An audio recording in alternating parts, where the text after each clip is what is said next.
नमस्कार मित्रांनो, Maharashtra nursing officer प्रस्तुत आपलं त्रिशूला MCQ सीरीज मध्ये आपलं स्वागत आहे।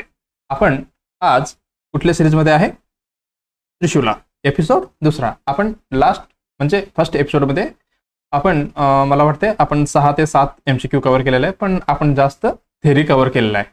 ओके, आज आपण थोडक्यात जेवढी रेस्पेक्टेड आहे तेवढी बघत आज जाणार आहे। चला, आजचं हे त्रिशूला MCQ सीरीज मधला दुसरा पार्ट आपण आज बघणार आहे। चला, आपण कुठल्या एक्झामला टार्गेट करत जाणार आहे? नॉर्सेट, DMER, DHS, ESIC, RRB, CHO, AGPJ, JIPMER, DSSB, त्याच्यासोबत आपले नर्सिंगचे सर्व एक्झाम्सला आपण टार्गेट करत जाणार आहे। मेनली DMER, DMER आणि DHS। चला, त्रिशूला MCQ series knowledge plus practice दोन्ही मिळून काय आपलं सक्सेस होणार आहे। नॉलेज घेत जायचं आपल्याला आणि परत MCQ प्रॅक्टिस करायचं आहे। बघा, कुठली सब्जेक्ट बघणार आहे? ऑल नर्सिंग सब्जेक्ट बघणार आहे। बघा, आपली स्लोगन काय आहे? त्रिशूल, नर्सिंग करिअरला नवी दार। बघा, किती दार आहे इथे? 1 2 3। सर्व म्हणजे सर्व एक्झामला आपण क्रॅक करायला चाललो। ओके, चला आपण दुसऱ्या सीरीज एपिसोडची सुरुवात करूया। बघा, आजचं मोटिवेशन काय आहे? कठीण काळात सतत स्वतःला सांगा, काय सांगायचे? शर्यत अजून संपलेले नाही, कारण मी बघा अजून जिंकलेले नाहीये। बघा, कधीपर्यंत? ज्यावेळी आपण जिंकत नाही तेपर्यंत काय करायचं? आपल्याला सतत प्रयत्न करायचा आहे। बघा, काय म्हटलेलं नाही? कठीण काळात सतत स्वतःला सांगायचं आहे। बघा, काय सांगायचंय? शर्यत अजून संपलेलं नाही, म्हणजे माझं एक्झाम अजून क्रॅक झालेलं नाहीये। जेपर्यंत ही कठीण हे आपलं परिश्रम सुरू असणार आहे, कधीपर्यंत? जब तक कधी आपल्याला ज्या वेळीपर्यंत हातात ऑर्डर येत नाही तेपर्यंत ही सुरूच असणार आहे प्रॅक्टिस। आणि हे काय आहे? आपलं स्टडी, हेच आपलं परिश्रम आहे जे आपण स्टडी करतो। ओके, चला सगळ्यांनी व्हिडिओला आणि यूट्यूब चॅनलला लाईक, कॉमेंट आणि शेअर करायचा आणि सबस्क्राईब करायचं आणि हे पण दाबायचं, कारण तुम्हाला नोटिफिकेशन येतील। ओके, आपण सर्व प्लॅटफॉर्मवरती अवेलेबल आहे, तुम्ही यूज करू शकता। व्हॉट्सअप असो, इंस्टाग्राम, टेलिग्राम, फेसबुकमध्ये। ओके, चला आपण MCQ बघायला सुरुवात करूया। काय म्हणते बघा आजचा पहिला MCQ। बघा काय म्हणते? Most common site of ectopic pregnancy, म्हणजे काय म्हटलेलं आहे? एक्टोपिक प्रेग्नन्सी मधला मोस्ट कॉमन साईट कुठली आहे असं विचारलेलं आहे। ऑप्शन मध्ये काय दिलेलं आहे आपल्याला? फर्स्ट ऑप्शन आहे ampulla of Fallopian tube. Ampulla आहे ते कुठला आहे? फॉलोपियन ट्यूब मधला। दुसरा ऑप्शन आहे ओव्हरी। तिसरा ऑप्शन काय दिले? सर्विक्स। चौथा आहे ऑब्डोमेन। ओके, चला आपण थोडक्यात कुठे जाऊन यायचं? एक राऊंड एक्टोपिक प्रेग्नन्सी कडे जाऊन यायचं आहे। बघा, एक्टोपिक प्रेग्नन्सी हे काय आहे? काय होतं? Ectopic pregnancy. आणि एक सांगू इच्छितो आपल्याला सगळ्यांनी, ज्यांनी नॉर्सेटची एक्झाम ॲप्लिकेशन टाकलेले आहे आणि 14 तारखेला एक्झाम होणार आहे नॉर्सेटची। ज्यांनी कोणी व्हिडिओ बघत असेल तर त्यांनी थोडी स्पीड वाढवून बघा, 1.5 म्हणा, 1.75। ओके, शक्यतो म्हणजे तुमचा टाइम वाचणार आहे म्हणून सांगतो मी। ओके, आपण काय बघतो? एक्टोपिक प्रेग्नन्सी हे काय आहे? हे डिसऑर्डर ऑफ, कसली डिसऑर्डर आहे? Disorder of implantation. कशाची? इम्प्लांटेशन। डिसऑर्डर ऑफ इम्प्लांटेशन आहे। म्हणजे काय होणार आहे? त्याच्यामध्ये फर्टिलायझड एग असतो, स्पर्म आणि ओव्हम मिक्स झाल्यावर काय होणार आहे? जायगोट, तेच फर्टिलायझेशन। फर्टिलायझड ओव्हम इम्प्लांट होतो, कुठं होते? युटरस मध्ये। किती दिवसाने? 6 ते 11 दिवसामध्ये। Fertilized ovum implant outside the uterine cavity. Outside the uterine cavity म्हणजे कुठे इम्प्लांट होत आहे? ते आपलं युटरस सोडून बाहेर इम्प्लांटेशन होते, त्याला आपण काय म्हणतो? Ectopic pregnancy. मग नॉर्मली कुठं व्हायला पाहिजे हे पण माहिती असायला पाहिजे ना। बघा, नॉर्मली कुठं व्हायला पाहिजे? अप्पर पार्ट, अप्पर मध्ये पोस्टेरियरला वरती आणि थोडी बॅक साईडला। Posterior wall of uterus, wall of uterus. कुठे? नियर द फंडस, पाशी हे आहे नॉर्मल इम्प्लांटेशन व्हायची जागा। पण हे कसलं आहे? Ectopic pregnancy A disorder of implantation. कुठे फर्टिलायझर जे ओम असतो इम्प्लांट कुठं व्हायला पाहिजे, नॉर्मली अप्पर पोस्टेरियर वाला पोस्टेरियर नियर द फंडस इथं व्हायला पाहिजे. जे जागा सोडून दुसरीकडे होते त्याला आपण काय म्हणतो, एक्टोपिक प्रेग्नन्सी असं आपण म्हणतो. बघा एक्टोपिक मध्ये किती प्रकार आहे आपण थोडक्यात बघूया. ही इम्पॉर्टंट आहे, सगळ्यांनी लिहून ठेवा, ज्यावेळी तुम्हाला एक्झाम वेळ येईल, ज्यावेळी रॅपिड रिव्हिजन मध्ये मदत होईल. एक्टोपिक मध्ये किती, 2 प्रकार, एक एक्स्ट्रा युटरीन मध्ये, एक्स्ट्रा युटरीन. अजून काय असणार आहे, आता एक्स्ट्रा झाल्यावर इंट्रा युटरीन. एक्स्ट्रा युटरीन म्हणजे बघा एक्स्ट्रा युटरीन मध्ये किती, 97 ते 99% ह्याच्यामध्ये होते इम्प्लांटेशन, म्हणजे डिसऑर्डर एक्टोपिक प्रेग्नन्सी. ओके, ह्याच्यामध्ये कुठले कुठले येते, ह्याच्यामध्ये फॉलोपियन ट्यूब मध्ये 95%. बघा कुठली मॅक्झिमम झालं 95%, एक्स्ट्रा युटरीन मधला म्हणतो मी. आणि ओव्हरीमध्ये किती, 3%. आणि अपडोमिन मध्ये किती, फक्त 1%. हे झालं एक्स्ट्रा युटरीन मधलं. इंट्रा युटरीन मधलं बघा सर्विक्स म्हणजे आपलं सर्वायकल, इकडे किती टक्के आहे, हे 1 ते 3% इंट्रा युटरीन मध्ये बरं का. सर्विक्स आणि अजून एक कुठला आपला कॉर्नल मध्ये, त्याच्यामध्येच होते किती, दोन्ही मिळून 1 ते 3%. मॅक्झिमम कुठं बघा इथे आहे, फॉलोपियन ट्यूब, हे स्टार मार्क करून ठेवा, किती 95%. ओके, याच्यामध्ये पण इकडे इथेच लिहितो मी खाली. त्याच्यामध्ये किती प्रकार आहे, सॉरी पार्ट्स किती आहेत, एम्पुला आहे. मी एक मिनिट, आपल्याकडे हे वाटतं बघा, हे काय इंटरनल फिमेल रिप्रोडक्टिव्ह ऑर्गनची इमेज आहे आपल्याकडे. आपण काय बघतोय, फॉलोपियन ट्यूब. बघा फॉलोपियन ट्यूबची इकडे दिलेलं आहे. हे काय आहे, हे फॉलोपियन ट्यूब आहे. फॉलोपियन ट्यूब नॉर्मली किती सेंटीमीटर असते हे पण विचारलेले क्वेश्चन आहे, नोट करून ठेवा. मला वाटते RRB किंवा ESIC मध्ये विचारलेलं आहे किती सेंटीमीटरचं आहे, किती 10 ते 12 सेंटीमीटर. बघा फॉलोपियन ट्यूबला अजून एक नाव कुठलं आहे, ओविडक्ट, हे पण विचारलेलं आहे, हे पण टार्मर करून ठेवा. हे सगळी PYQ आहे. PYQ म्हणजे प्रिव्हियस इयर क्वेश्चन मध्ये, म्हणजे जे लास्ट नर्सिंग एक्झाम मध्ये आले ज्यावेळी विचारलेलं आहे, त्याला आपण युटरीन ट्यूब पण म्हणतो आणि ओविडक्ट पण म्हणतो. ओविडक्ट हे विचारलेलं आहे. आणि 10 ते 12 सेंटीमीटर फॉलोपियन ट्यूबची काय लेंथ. डायमीटर पण चेंजेस आहे ह्याच्यामध्ये बरं का. आपण काय म्हणत होतो, कुठेपर्यंत आलता आपण, प्रेग्नन्सी मध्ये कुठला, फॉलोपियन ट्यूब मध्ये किती 95%. फॉलोपियन ट्यूब मध्ये किती 95% एक्टोपिक प्रेग्नन्सी होते. त्याच्यामध्ये किती टाइप्स आहे, सॉरी पार्ट डिवायडेड केलेले आहे बघा इथे. इथे इंटरस्टिशियल पार्ट, इस्थमस आणि एम्पुला, आणि हे कुठलं आहे बघा, finger like finger like projections like आहे, याला आपण फिमरिया पण म्हणतो. हे 4 प्रकार झाले. टोटल किती टक्के होता, 95%. फॉलोपियन ट्यूब मध्ये आपण मॅक्झिमम आहे एम्पुलामध्ये असणार आहे. एम्पुलामध्ये किती 70% बरं का, 70%. आणि इस्थमस मध्ये किती 15%. आणि इंटरस्टिशियल मध्ये किती 2%. आणि हे कुठलं आहे, आपल्या फिमरियामध्ये 2%. एवढी असणार आहे. कुठली, फॉलोपियन ट्यूब मधला 95% मधला आपण हे डिवाइड केलो. बघा ह्याच्यामध्ये कुठलं जास्त वाटलं तुम्हाला, बघा इथे एम्पुला मध्ये किती आहे 70%. मग आपलं उत्तर आपल्याला भेटले का, काय होतं आपला क्वेश्चन,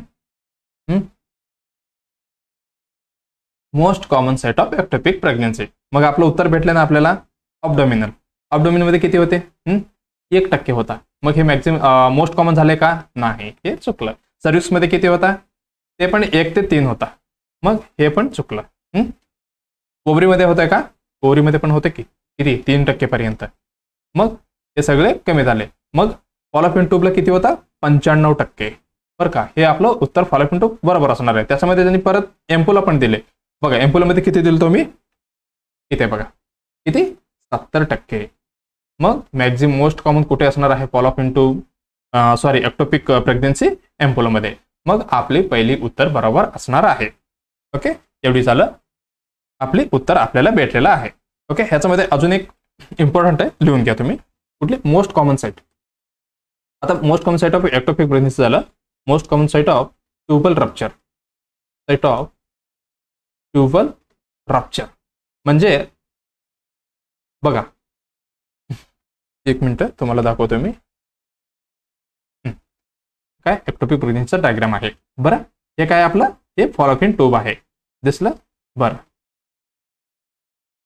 हे फॉलोपियन ट्यूब आहे. हे काय ओव्हरी, हे युटरस सर्व्हिक्स वजाना. याच्यामध्ये आपण बघितलं युटरस सर्व्हिक्स मध्ये एवढी पण फरक नाहीये, 1, 2, 3 असे टक्के आहे. बघा, नॉर्मली इथे फंडस पाशी इथे इम्प्लांटेशन व्हायला पाहिजे. आता कुठे? इथं आहे. पण हे काय disorder of fertilization, sorry disorder of implantation मी स्टार्टिंगलाच म्हटलो. हे इथे फर्टिलायझेशन होतो बरं का. फर्टिलायझेशन झाल्यावर काय व्हायला पाहिजे? हे 6 ते 11 दिवसापर्यंत इथं यायला पाहिजे. पण ह्याच्यामध्ये जे सेल असतो, कुठली सेल? सिलिया सेल असतो. हे काय करतो? फर्टिलाइज जे जायगोट असतो त्याला धक्का मारते म्हणजे आपलं जेसीबी सारखं आपलं पुढे असते बघा, तसे धक्का मारत कुठेपर्यंत आणायला पाहिजे? इथे आहे, इथंपर्यंत यायला पाहिजे. एक वेळी कुठली आपण काय म्हणू शकतो त्याला? इटिओलॉजीमध्ये स्मोकिंग वगैरे फिमेल मदर करत असेल तर ते सिलिया सेलचे डेथ व्हायचे खूप चान्सेस आहे. ते डेथ झालं तर मग ढकलणार कोण? ते पुढे जाणार नाहीये. ज्यावेळी काय होणार की जायगोट आहे म्हणजे इथेच राहणार ते ओम. ज्यावेळी वाढत होते, इथे बघा किती जागा आहे, एवढी जागा आहे, मग ते फॉलोपियन ट्यूब रप्चर होतो. ओके, आपण हे इटिओलॉजी पण बघून घेऊया, हे पण महत्वाचं आहे. इटिओलॉजीमध्ये काय मोस्ट कॉमन कॉज काय आहे याचे? PID म्हणजे pelvic inflammatory disease. Pelvic inflammatory disease याच्यामध्ये पण एक्टोपिक प्रेग्नन्सी व्हायची खूप चान्सेस आहे. आणि मोस्ट कॉमन रिस्क काय? प्रिव्हियस एक्टोपिक प्रेग्नन्सी असेल तर परत व्हायचे चान्सेस खूप आहे. हे काय झालं? Most common risk. त्याच्यामध्ये second most common risk tubal surgery. Fallopian ट्यूबची काही सर्जरी झालं असेल तर त्याच्यामध्ये पण चान्सेस खूप आहे सर्जरी. हे काय? इटिओलॉजी. त्याच्यामध्ये अजून एक आहे, मी काय म्हटलो? Cilia cell. काय म्हणू शकतो आपण? सिलिया डॅमेज असेल तर पण एक्टोपिक प्रेग्नन्सी व्हायची खूप चान्सेस आहे. कशामुळे? स्मोकिंग. हे पण लक्षात ठेवा. आणि कॉन्ट्रासेप्शन मध्ये पण थोडीफार आहे बघा. कुठली? आपली ओनली प्रोजेस्टेरॉन पिल आहे बघा, प्रोजेस्टेरॉन ओनली पिल, ही पण इटिओलॉजीमध्ये येते. ह्याच्यापेक्षा जास्त कुठली येते? आपली इंट्रा युटरनल कॉन्ट्रासेप्टिव्ह डिव्हाइस, ही पण रिस्क आहे. याच्यापेक्षा जास्त कुठली? ट्यूबेक्टोमी. हे सगळी काय? इटिओलॉजी इम्पॉर्टंट आहे बरं का, म्हणून तुम्हाला हे लिहून सांगतो मी बरं का. हे झालं आपलं. तर मी काय सांगत होतो? ओके, हे आपल्याला बघा, fertilized egg develops outside the uterus. हे काय? Ectopic pregnancy. हे कुठे पण असू शकतो, आपण बघितलं ते बघा. Most common site of tubal rupture कुठले आहे? इस्थमस, कारण ह्याची डायमीटर कमी असतो. हे सगळे आपलं काय म्हणू शकतो? रिप्रोडक्शन सिस्टममध्ये अनॉटॉमिक फिजिओलॉजीमध्ये येते. आपण परत पुढे बघूया बरं का. आणि काय झालं? Most common site of tubal rupture, हे झालं इस्थमस. अजून एक आहे most common site of tubal abortion.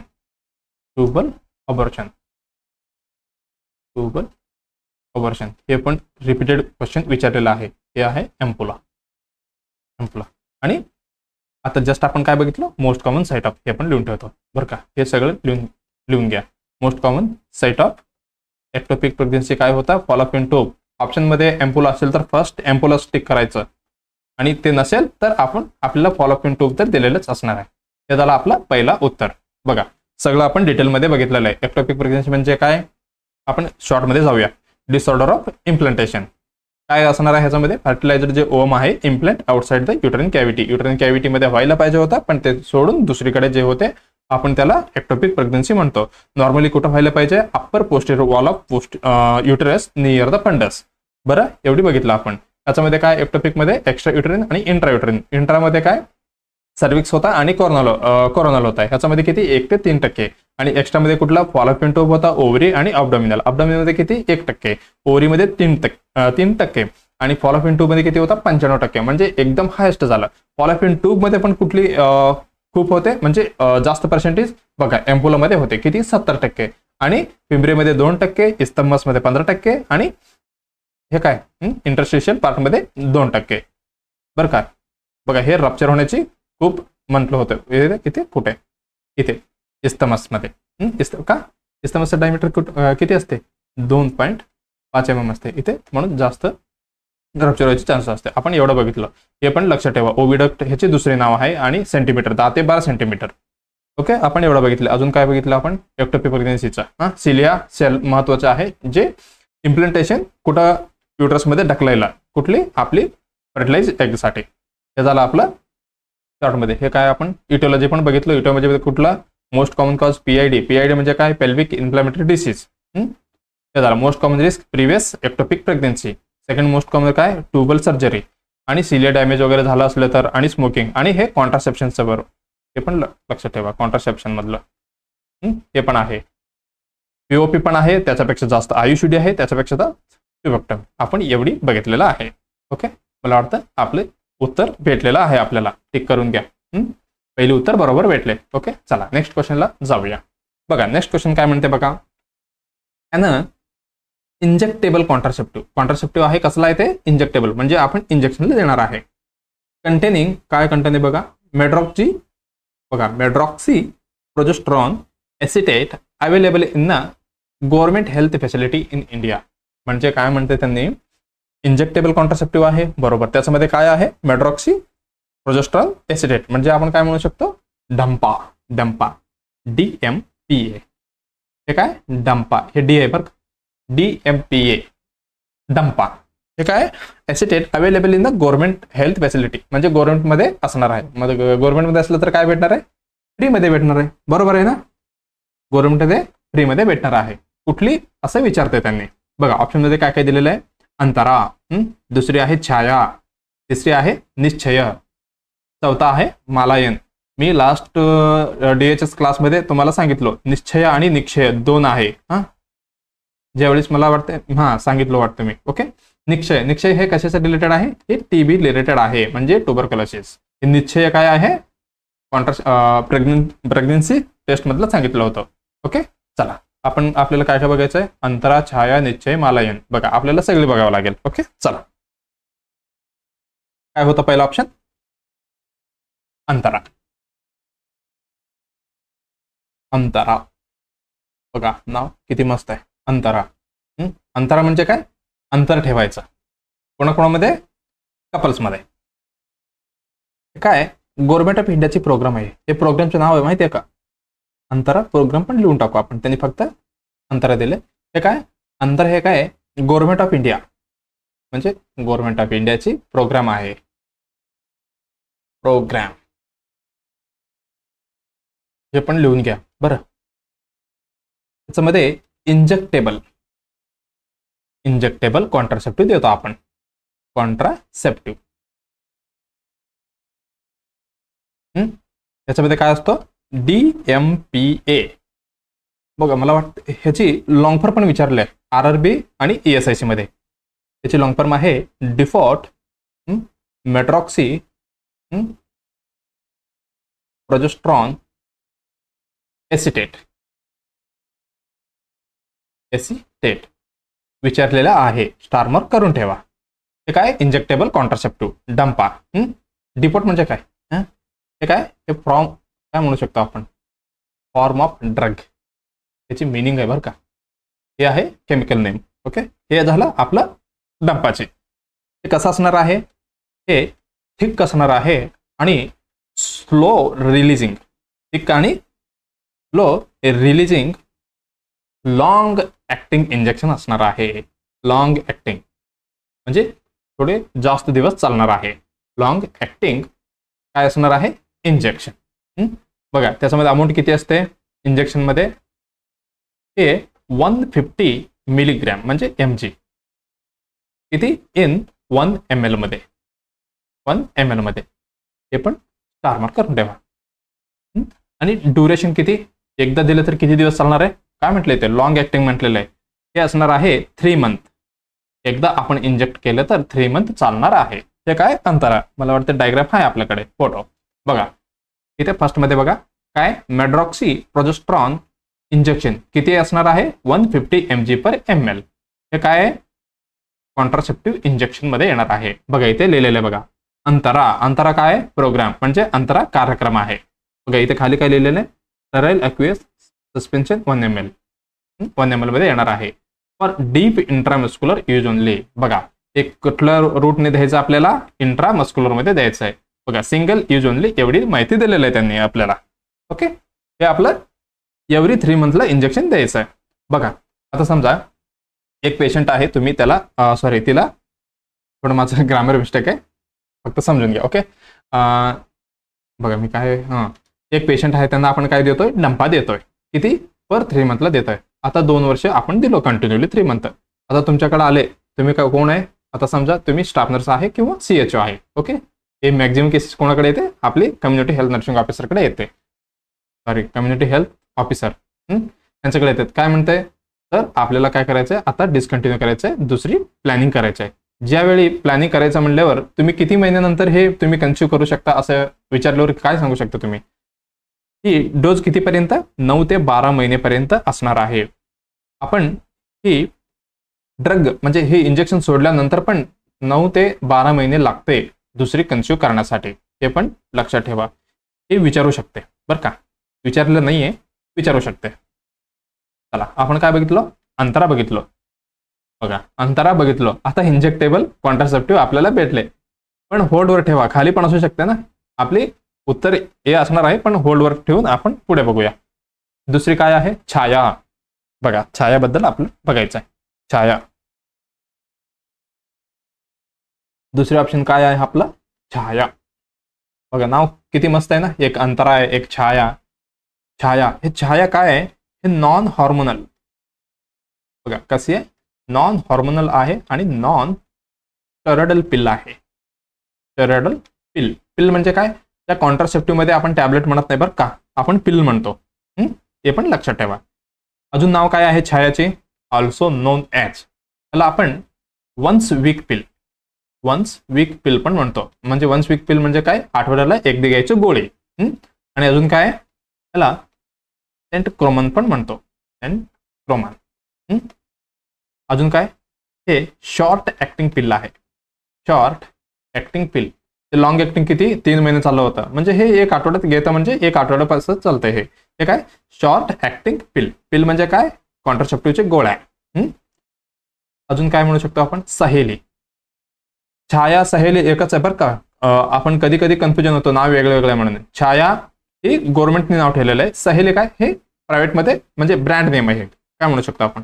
Brand name. सहेली सेम असणार आहे गोळी. ब्रँड नेम सेम ड्रग असणार आहे. हे पण लक्षात ठेवा. कन्फ्युजन होतो आपण एकदा. छाया वेगळी असू शकते, सहेली. हे दोन्ही एकच मध्ये येते. हे काय झालं आपलं? छायाबद्दल आपण घेतलं. त्याच्यामध्ये केमिकल कुठलं असते?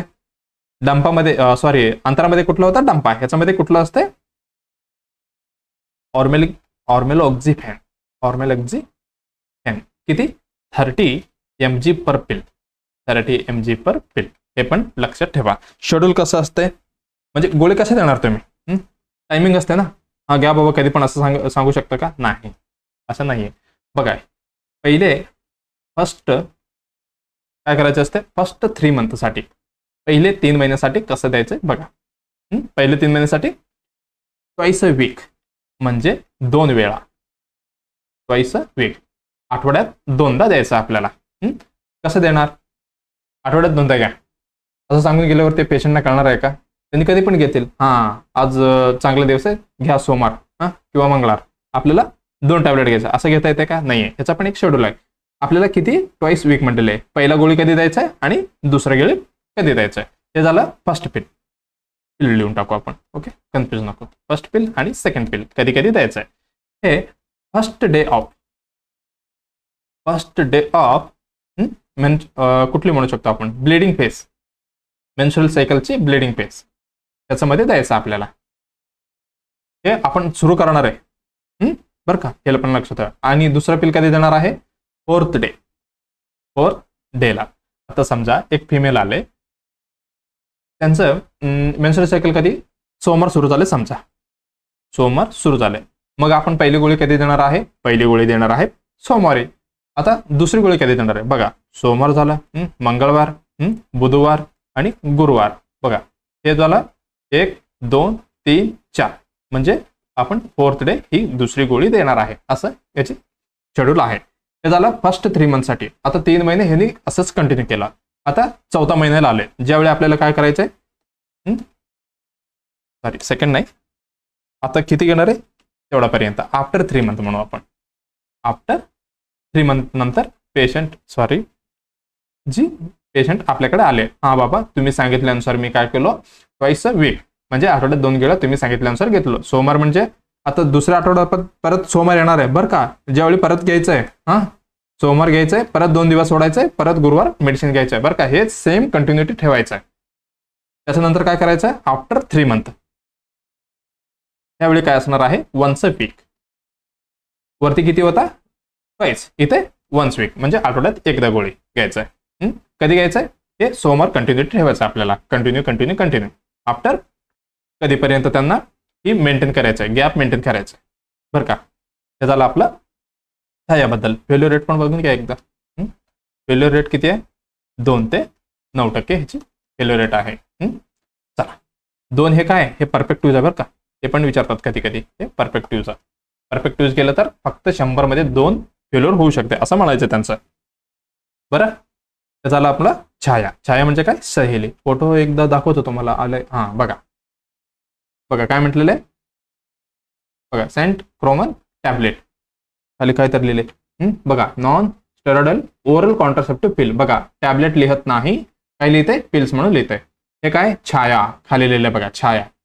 इथे शेड्यूल पण लिहिलेलं बघा, twice a week for first 3 month. बघा 3 मंथसाठी पहिले twice a week for first 3 month, once a week for after 3 month. 3 महिन्यानंतर हे करायचं आहे सिंगल वीकमध्ये. Government of India free supply बरं का, हे पण फ्रीमध्ये, नॉट फॉर सेल. एवढे आपण बघितलं. किती टॅबलेट असणार आहे, 8 टॅबलेट असणार आहे. 8 टॅबलेट बघा. आपण पहिलं काय होतं, पहिल्या 3 महिन्यासाठी ट्वाइस अ वीक म्हणजे 1 2 3 4 5 म्हणजे किती झालं, 5 आठवडा झाले. इथे 5 वीक्स झाले बघा. हेच काय, सेम ड्रग आहे, नाव आहे हे सहेली. ओके, आपण बघितलो. चला नेक्स्ट ऑप्शन काय होतं बघा. आपण थोडी डिटेलमध्ये बघत आहे, कारण ही इम्पॉर्टंट आहे बरं का. इम्पॉर्टंट आहे म्हणून आपण थोडी डिटेलमध्ये बघत आहे. हे आहे अंतरा झालं, छाया झालं. आता निश्चय काय राहिलं, निश्चय पण आपण बघू. निश्चय हे काय आहे, निश्चय म्हणजे काय, आपण डिसिजन घेतो बघा, निश्चय डिसाईड करू शकतो. हेच मिनिंग आहे याचं, निश्चय. काय निश्चय करायचं आपल्याला, निश्चय काय, निश्चय हे प्रेग्नेन्सी टेस्ट किट आहे. टेस्ट किट कशाची, प्रेग्नेन्सी आपल्याला चेक करायचं आहे. बाबा फिक्स आहे का नाही, म्हणजे असे डिसिजन घेण्यासाठी निश्चय. हे काय, रॅपिड फास्टमध्ये होते बरं का. रॅपिड होम बेस्ड टेस्ट आहे. होम बेस्ड टेस्ट काय करणार आहे, to detect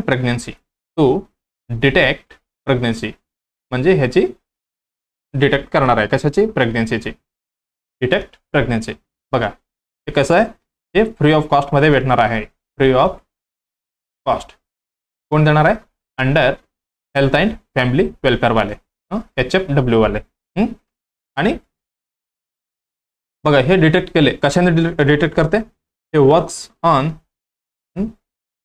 bye detecting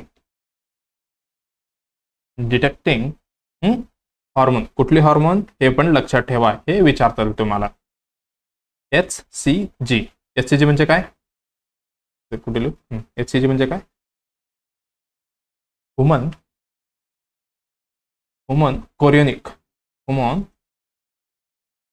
chorionic गोनोडोट्रोपिन हे हॉर्मोनचे नाव आहे. गोनोडोट्रोपिन हे काय आहे, युरिन मध्ये दिसणार आहे तुम्हाला, युरिन मध्ये डिटेक्ट होणार आहे, म्हणून ही प्रेग्नन्सी दिसणार आहे.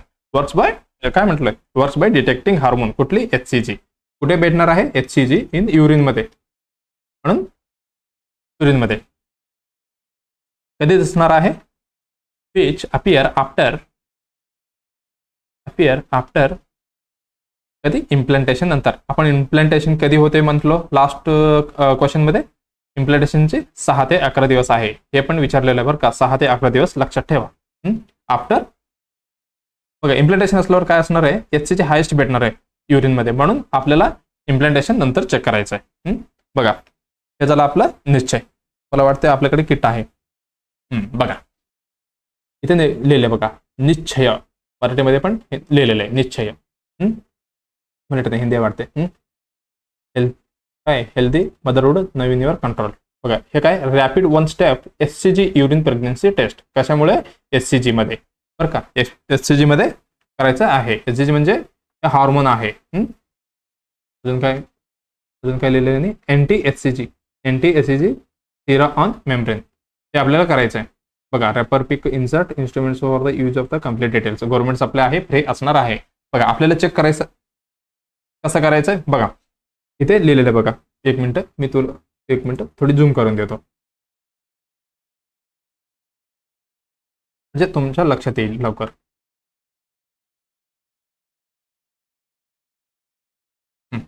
बघा काय म्हटलेलं आहे यांनी, प्रातकाल म्हणजे अर्ली मॉर्निंग आपल्याला सॅम्पल घ्यायचं आहे.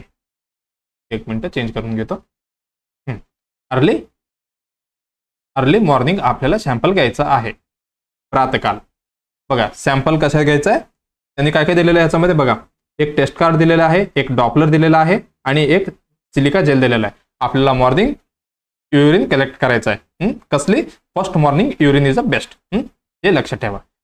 घेतलं आपण जे ड्रॉप अनुसार इथे आपण सॅम्पल देणार आहे. बघा इथे यस लिहिलेलं बघा. इथे काय टाकायचं आपल्याला, ड्रॉपरने इथे दाखवले बघा. सॅम्पल इथे टाकायचं आहे. टाकल्यावर काय रिपोर्ट येणार आहे बघा. दोन्ही पिंक कलर इथे इंडिकेशन आल्यावर आपल्याला काय समजायचं आहे बघा, पॉझिटिव्ह समजायचं आहे. दोन्ही यायला पाहिजे. एक दिसलं तर काय रिपोर्ट नेगेटिव्ह असणार आहे. काहीच नाही आलं तर आपल्याला काय समजायचं, आपण चुकीचं केलंय. म्हणजे चुकीचं म्हणजे आपण व्यवस्थित ही टेस्ट केलेली नाहीये बरं का. अजून एकदा बघून घ्या. मी हे करून टाकतो बरं का, हे इझिली तुम्हाला कळतील ह्याच्यावरती. बघा ड्रॉप टाकले आपण, 2 आलं तर इथे बघा 2 पॉझिटिव्ह, 1 आलं तर नेगेटिव्ह, काहीच नाही आलं तर आपण पद्धत चुकलेला आहे आणि मेथड चुकलेला आहे. आपल्याला काय करायचं आहे, रिपीट द टेस्ट.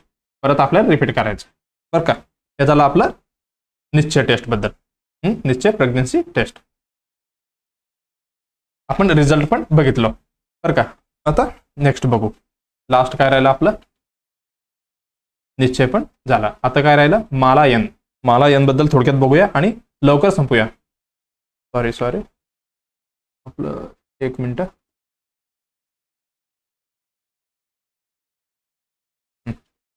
चला माला एन बद्दल बघूया. चला हे झालं. आता माला एन बद्दल थोडक्यात बघूया आणि पटकन जाऊया पुढे. माला एन हे काय, हे शिवशिपी आहे. शिवशिपी म्हणजे काय, कंबाईन्ड ओरल कॉन्ट्रासेप्टिव्ह लिहून टाकू आपण. कंबाईन्ड ओरल म्हणजे ओरलनी घेणार आहे. कॉन्ट्रासेप्टिव्ह आपण काय म्हणतो, टॅबलेट म्हणत नाही, कॉन्ट्रासेप्टिव्ह पिल. हे काय माला एन. कसं आहे, हे हॉर्मोनल आहे बरं का. कॉन्ट्रासेप्टिव्ह मधला कुठली टाईप आहे, हार्मोनल टाईप. म्हणजे मेथड म्हणू शकतो तुम्ही. ह्याच्यामध्ये कुठली येते हार्मोनलमध्ये, माला एन येते, माला डी येते आणि फेम्युलॉन येते. हे सगळे ह्याच्यामधलेच आहे हार्मोन, COCP मधलं. आणि अजून कुठली, फेम्युलॉन मध्ये ह्याच्यामध्ये काय डिफरन्स आहे, हे दोन्हीमध्ये 28 पिल्स असते बरं का. 28 पिल्स आणि फेम्युलॉन मध्ये किती असणार आहे, 21 पिल्स. हे पण लक्षात ठेवा. बघा माला म्हणजे काय, माला म्हणजे आपण जप करतो माहिती आहे का. एक मिनिट. बघा असली आपण तप करतो ना, एकानंतर एक. हे पण कंटिन्युअली घ्यायचं आहे. म्हणून ह्याचं नाव काय ठेवलेलं आहे, माला एन आणि माला डी. माला म्हणजे काय, माला means pills taken every day. Pills taken every day, daily घ्यायचं आपल्याला. एव्हरी डे ऑन, कधी एक फिक्स टाइम असायला पाहिजे. नाही आज सकाळी घेतो, उद्या रात्री घेतो, परवा दिवशी दुपारी घेतो असं नाही. आपलं सगळं हार्मोन इम्बॅलन्स होऊन सगळी कॉन्ट्रासेप्टिव्ह फेल होणार आहे. कधी घ्यायचं आहे, best night just before sleeping. Just before रात्री घ्यायचं आहे आणि जस्ट काय म्हणू शकतो, बिफोर गोईंग ऑन बेड. कशामुळे, ड्यू टू मेटॅलिक टेस्ट असते. आपण अगोदर घेतलं तर जेवण जाणार नाही आपल्याला. मेटॅलिक टेस्ट त्याच्यामुळे आपल्याला लवकर घ्यायचे असते. ह्याच्यामध्ये काय होणार आहे, व्हर्टिगो होऊ शकते आणि नोझोमेटिक पण होऊ शकते. हे अवॉइड करण्यासाठी आपण कधी ॲडवाइज केले, नाईट जस्ट बिफोर म्हणजे झोपायचं अगोदर आपल्याला ही मेडिसिन ॲडवाइज करायचं. आपण कंपोजिशन पण बघूया, नाही फोटोमध्ये बघूया आपण. फोटो बघा, हां कुठे लिहिलेलं आहे, हे आहे माला एन, इथे लिहिलेलं आहे बघा माला एन. याच्यामध्ये काय काय असते बघा, इथे लिहिलेलं बघा. कॉम्बी पॅक ऑफ लिओनोजेस्ट्रॉल बघा, इथे लिहिलेले लिओनोजेस्ट्रॉल. हे काय, हे प्रोजेस्ट्रॉन आहे, हे प्रोजेस्ट्रॉन. हे काय, इथेनॉल एस्ट्रोडियल. हे काय, ही इस्ट्रोजनची कंटेंट आहे. म्हणजे कंबाईनड आहे, दोन्ही पण असते ह्याच्यामध्ये. कारण हे काय COCP आहे, आता म्हटलं ना मी COCP म्हणजे combined oral contraceptive pill. Oestrogen पण असणार आणि प्रोजेस्ट्रॉन पण असणार. Tablet IP with ferrous fumarate tablet बघा. ह्याच्यामध्ये आता काय म्हटलो मी, 28 पिल असणार आहे बरं का. 28 पिलमध्ये कुठले असणार आहे हे पण, लिओनोजेस्ट्रॉल किती mg असते हे पण लिहून घ्या, एक मिनिटं. म्हणजे प्रोजेस्ट्रॉन, लिओनोजेस्ट्रॉल म्हणजे काय, लिओनोजेस्ट्रॉल म्हणजे प्रोजेस्ट्रॉन किती असते याच्यामध्ये, 0.15 mg. 1.5 mg. आपण अजून काय म्हणू शकतो, 150 mg पण म्हणू शकतो. अजून काय, इथेनॉल एस्ट्रोडियल. हे काय, इस्ट्रोजन आहे. इस्ट्रोजन किती असते, हे 0.03 mg म्हणजे किती, 30 mcg. हे पण लक्षात ठेवा. RRB मध्ये आणि ESIC मध्ये असले शॉर्ट MCQ विचारतात. हे झालं बरं. आपण कुठेपर्यंत आलं तर 28 पिल बघा. किती, 1 2 3 4, 1 2 3 4 5 6, काय झालं, 28 गोळ्या झालं. त्याच्यामध्ये 2 कलर दिसतील तुम्हाला. कुठली, व्हाईट कलर आणि ब्राऊन कलर. व्हाईट असतो हे काय, हे हार्मोनल पिल आहे. म्हणजे ह्याच्यामध्ये हार्मोनल असणार आहे. कुठली हार्मोन असणार आहे, इस्ट्रोजन आणि प्रोजेस्ट्रॉनचे. आणि हे शेवटचे 7 आहे, ह्याच्यामध्ये काय असणार आहे, हे कुठल्या कलरचे आहे, ब्राऊन कलरचे. हे ब्राऊन कलरचे ह्याच्यामध्ये आयरन असणार आहे. आयरन पण कुठले, इथे लिहिले बघा, फेरस फ्युमरेट. हे पण विचारलेलं आहे, स्टार मार्क करा. फेरस फ्युमरेट असते बरं का. हे झालं आपलं माला एन बद्दल. मला वाटते एवढी बस आपलं. हे याची काम कसं करते हे पण लक्षात ठेवा. काम कसं करते, हे ओव्युलेशनला प्रिव्हेंट करतो. ओव्युलेशन होऊ देत नाही. ओव्युलेशन कधी होते, 14th डेला होते, ज्यावेळी आपण इंटरकोर्स केले तर ज्यावेळी काय होणार आहे, प्रेग्नन्सी व्हायचे चान्सेस असते. म्हणून काय करते, हे ओव्युलेशन होऊ देत नाहीये. हे झालं आपलं माला एन बद्दल. ओके, चला बघा, आपण खूप डिटेलमध्ये गेलो. माला एन पण बघा. ऑप्शन काय, इंजेक्टेबल विचारलं होतं. कुठली होतं, आपलं अंतरा म्हणजे काय, अंतरा हे प्रोग्राम आहे. आपण डंपा इंजेक्शन दिलतो किती, एव्हरी 3 मंथसाठी. IM दिलतो किती होता, 150 mg/ml. चला, आपलं उत्तर पहिला भेटलेलं आहे. चला नेक्स्ट क्वेश्चनला जाऊया. बघा, आपण एकदा राहू द्या. चला आपण नेक्स्ट क्वेश्चनला जाऊया. नेक्स्ट क्वेश्चन, अरे बापरे. बघा काय म्हणते, आयडेंटिफाय द फॉलोइंग इन्स्ट्रुमेंट. इन्स्ट्रुमेंटची नावं सांगायचं आहे तुम्हाला. बघा, नावं सांगा बघू. तुम्हाला एक थोडे टाइम देतो. काय बघा, वायर दिले, हे पेन सारखं दिसतंय. 2 बटन दिले, एक ब्ल्यू आहे, एक येलो आहे. हे 3 पिन दिले असलं तर आपल्याला कुठेतरी लावायचं ह्याला. बघा काय म्हणतंय, आयडेंटिफाय द फॉलोइंग इन्स्ट्रुमेंट. आपल्याला हे कुठली आहे आपल्याला विचारायचं आहे. आणि हे मोस्ट कॉमनली प्रत्येक सर्जरीमध्ये मॅक्झिममली यूज होतातच. मॅक्झिमम प्रायव्हेटमध्ये यूज करत नाहीये, पण गव्हर्नमेंट सेक्टरमध्ये सगळीकडे यूज होतात ते. चला आपण थोडक्यात बघूया. त्याची नाव काय आहे, ही आहे क्वार्टरी पेन्सिल म्हणतो आपण ह्याला. काय म्हणतो, क्वार्टरी पेन्सिल. पेन्सिल सारखं आहे ना, म्हणजे आपण हातामध्ये जसे लिहितो बघा, हे पण कसं आहे त्याच्यासारखंच आहे. हे काय, क्वार्टरी पेन्सिल. अजून ह्याला आपण काय म्हणू शकतो, also non electro surgical pencil. Electro म्हणजे करंट येणार आहे. इलेक्ट्रो सर्जिकल मध्ये यूज होणार आहे. कसे आहे, पेन्सिल सारखं. Pencil, electro surgical pencil. आणि अजून काय म्हणतो, डायथर्मी पेन्सिल. Diathermy pencil. हे आपण क्वार्टरी पेन्सिलला एवढी नाव देतो. बघा हे काय, हे हँड हेल्ड इन्स्ट्रुमेंट आहे. हातामध्ये घेऊन करायचं आहे. हँड हेल्ड म्हणजे हातामध्ये बसते तसली इन्स्ट्रुमेंट. हँडहेल्ड इन्स्ट्रुमेंट कशासाठी यूज ड्युरिंग सर्जरी आपण सर्जरीमध्ये हे जे यूज करणार आहे ड्युरिंग सर्जरीमध्ये सर्जरीमध्ये कुठे कनेक्ट करणार आहे आपण हे इलेक्ट्रोड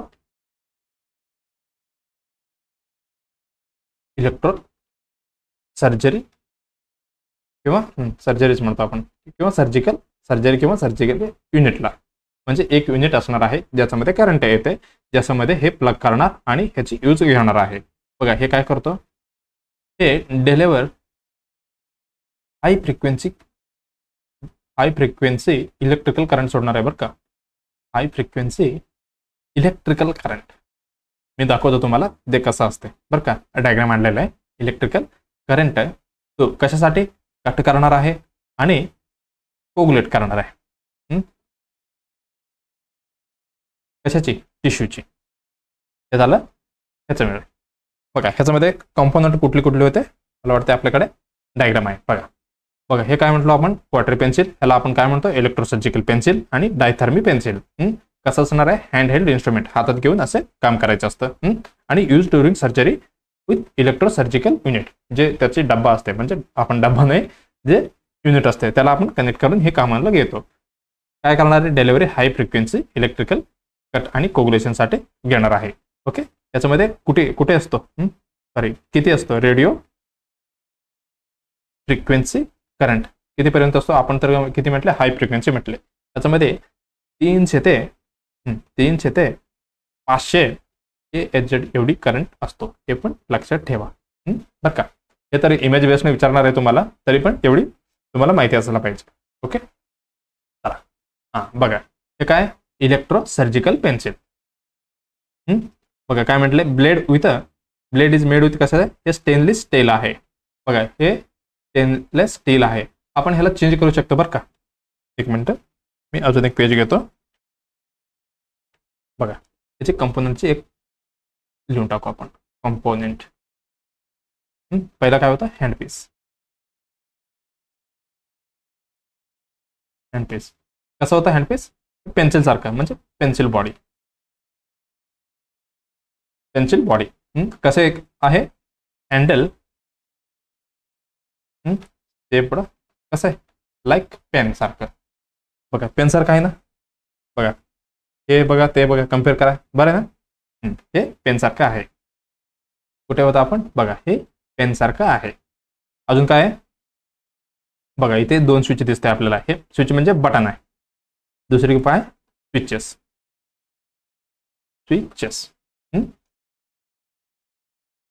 स्विचेस हे काय म्हणजे आपण बटन म्हणू शकतो बटन्स इथे 2 बटन होता बरं का कुठले एक येलो म्हणजे काय ही कट मोड आहे त्याच्यामध्ये येलो दाबलं तर काय होणार आहे कट होणार आहे आणि हे इंटरलिमिटेड करंट असणार आहे म्हणजे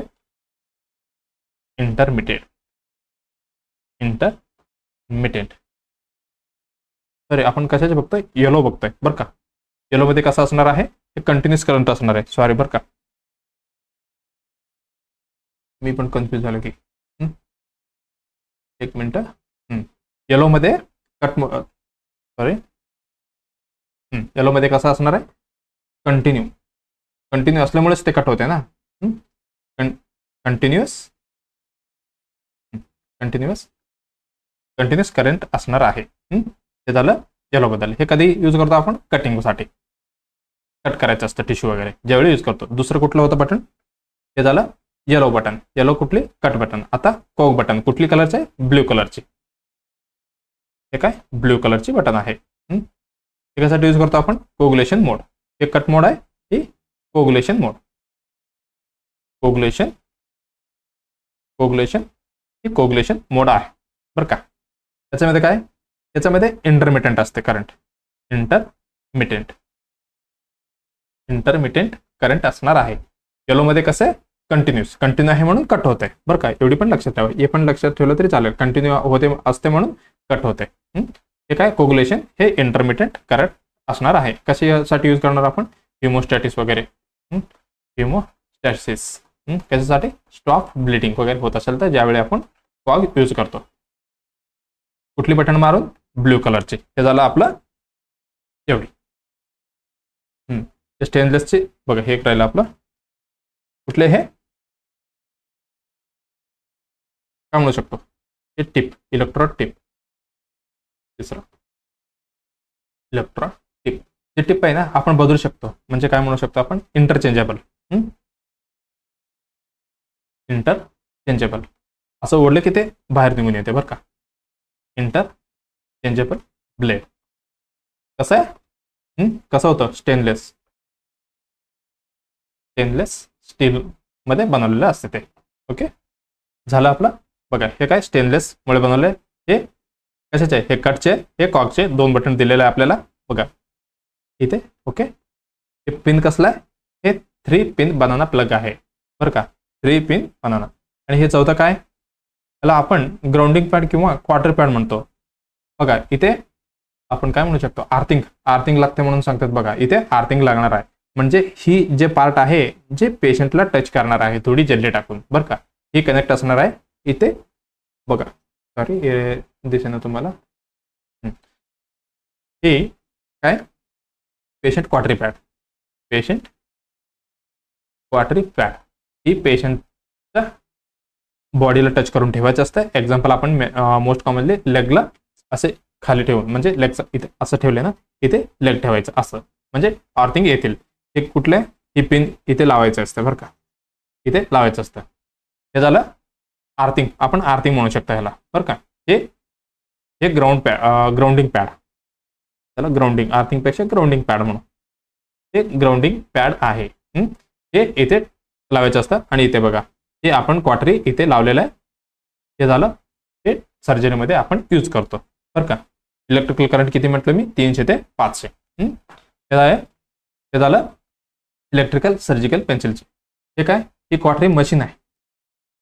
हे काय क्वार्टरी मशीन, कुठली कंपनीची आहे दिसतंय का तुम्हाला, हां किती कोणचं आहे, खूप महाग आहे बरं का मेगाड्यांची. हे झालं आपलं क्वार्टरी मशीन. मग आपलं उत्तर भेटलेलं आहे. काय आपलं उत्तर, क्वार्टरी पेन्सिल. ओके, चला नेक्स्ट क्वेश्चनला जाऊया. बघा नेक्स्ट क्वेश्चन काय म्हणते, विच ब्लड ग्रुप, कुठली ब्लड ग्रुप आहे, can be administer to the patient, म्हणजे पेशंटला चालवायचं आपल्याला in emergency when his blood group is not known. म्हणजे हा कुठली ब्लड ग्रुप आहे आपण डायरेक्टली इमर्जन्सीमध्ये पेशंटला देऊ शकतो. म्हणजे ग्रुप पेशंटचं माहिती नसलं तरी पण हे ड्रग हा बाबा हे देऊन टाका असं म्हणू शकतो. कुठले ऑप्शन दिलेलं आहे, ए पॉझिटिव्ह दिलेलं आहे, सॉरी ए म्हणतो बघा, O positive, A B positive, A B negative, O negative, याच्यामधली कुठली ड्रग आहे असं विचारताय. बघा सांगा बघा उत्तर कुठले. चला कुठले, बघा ह्यांनी दोन्ही दिलेले, ओ पॉझिटिव्ह, ओ म्हणजे बघा एबीओ मधलं पण दिलेलं आहे आणि पॉझिटिव्ह निगेटिव्ह ह्याच्यामधले म्हणजे आरच मधलं पण सांगितलं. म्हणजे आपल्याला थोडी डिटेलमध्ये जावं लागेल ज्यावेळी कळणार आहे. बघा ब्लड बद्दल, हे ग्रुपिंग बद्दल कोणाला माहिती नाहीये, पटपटकन थोडक्यात लिहून घ्या. ब्लड काय आहे हे पण विचारते बरं का. ब्लड काय आहे, हे कनेक्टिव्ह टिश्यू आहे. कसली, false connective tissue, false connective tissue. असलं क्वेश्चन RRB आणि आपली कुठली ESIC मध्ये खूप विचारतात.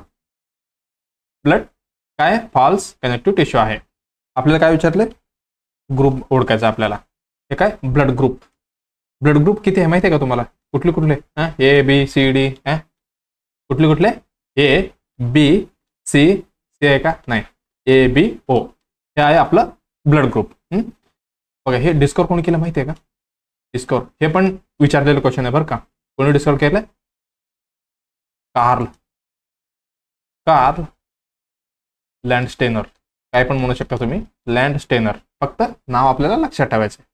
कधी केलंय, 1910 मध्ये यांनी शोध लावले आणि ज्यानंतर सगळ्यांना लक्षात आले की यांनी खूप महान काम केले म्हणून 1930 मध्ये यांना काय दिलंय, नोबेल प्राइज देऊन टाकलं. हा बाबा घे, नोबेल प्राइज देऊन टाकले. कधी डिस्कवर केलंय, 1910 मध्ये. 1910 आणि 30 हे लक्षात ठेवायचं अगोदर, हे लक्षात ठेवा बरं का. कार्ल लँडस्टेनर हे विचारलेले क्वेश्चन आहे बरं का. आपल्याला काय करायचं आता, ब्लड ग्रुप हुडकायचा आहे. त्याच्यामध्ये डिवाइड करताना आपण 2 टाइप्स आहे बरं का, 2 types of blood group system.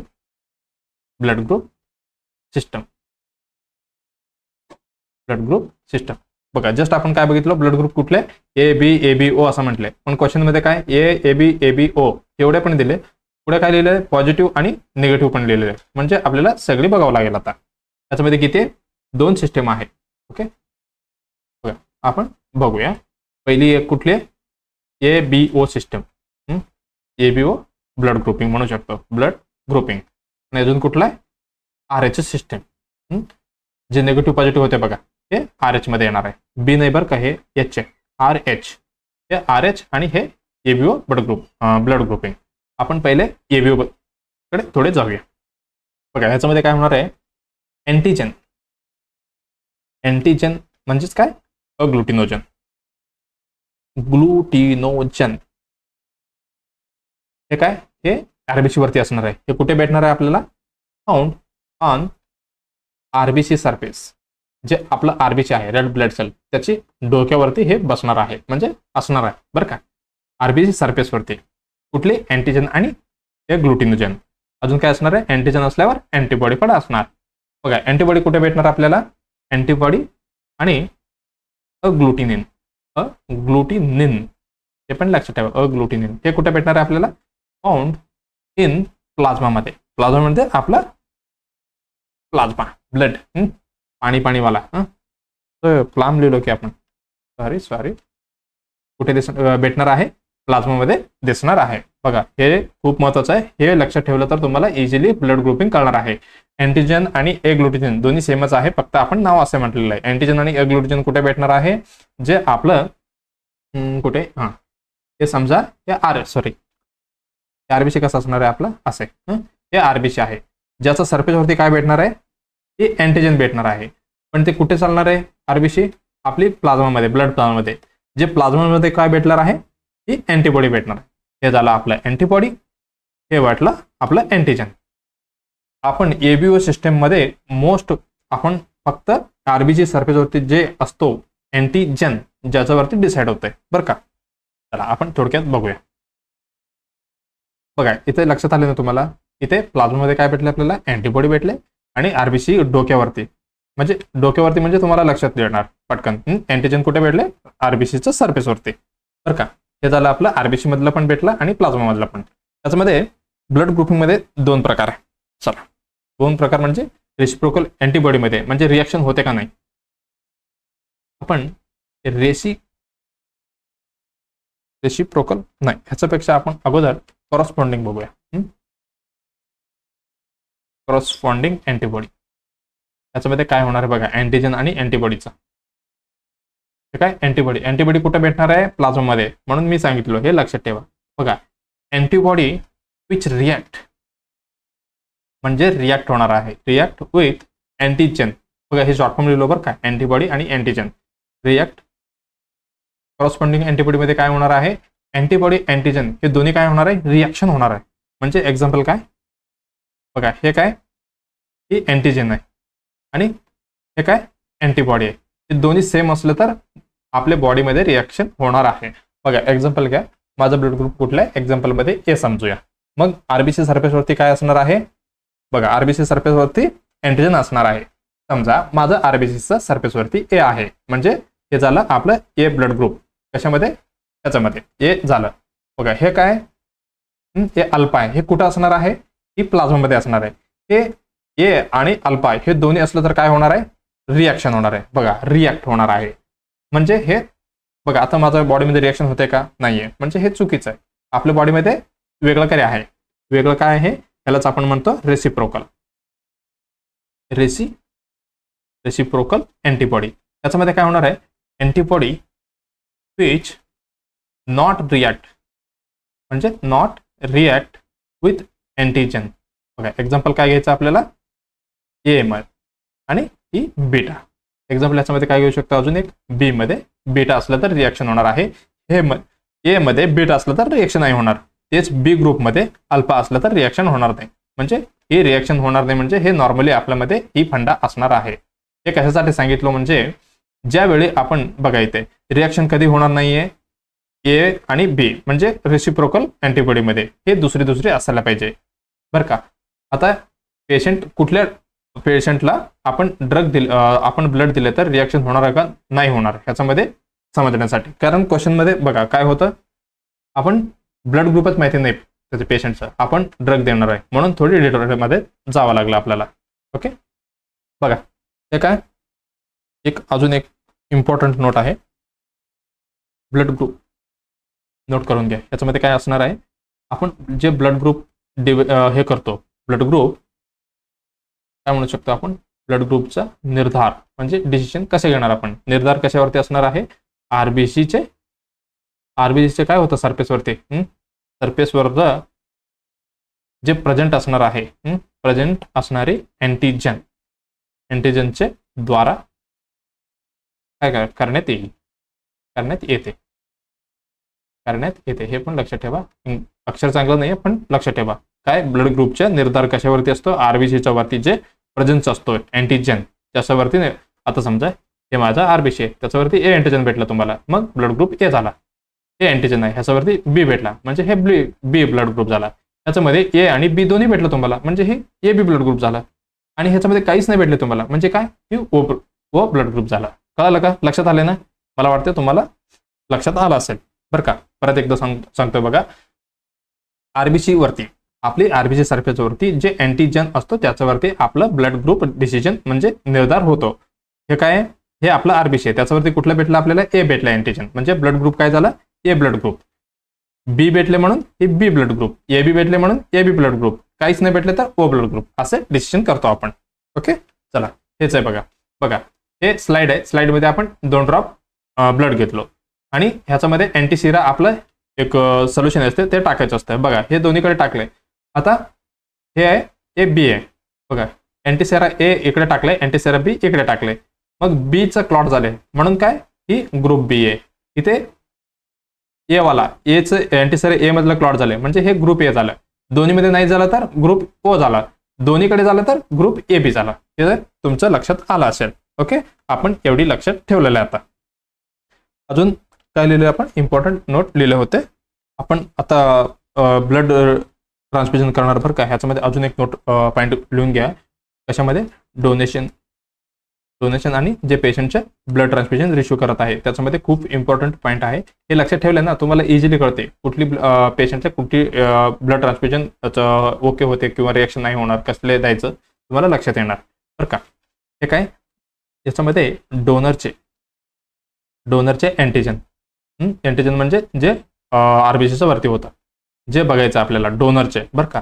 आणि ज्याला आपण चढवणार आहे म्हणजे काय, रेसिपिएंट जे रिश्यू करणार आहे त्याचं काय बघायचं आपल्याला, त्यांची अँटीबॉडी बघणार आहे. अँटीबॉडी हे दोघांना काय, हे इम्पॉर्टंट देणे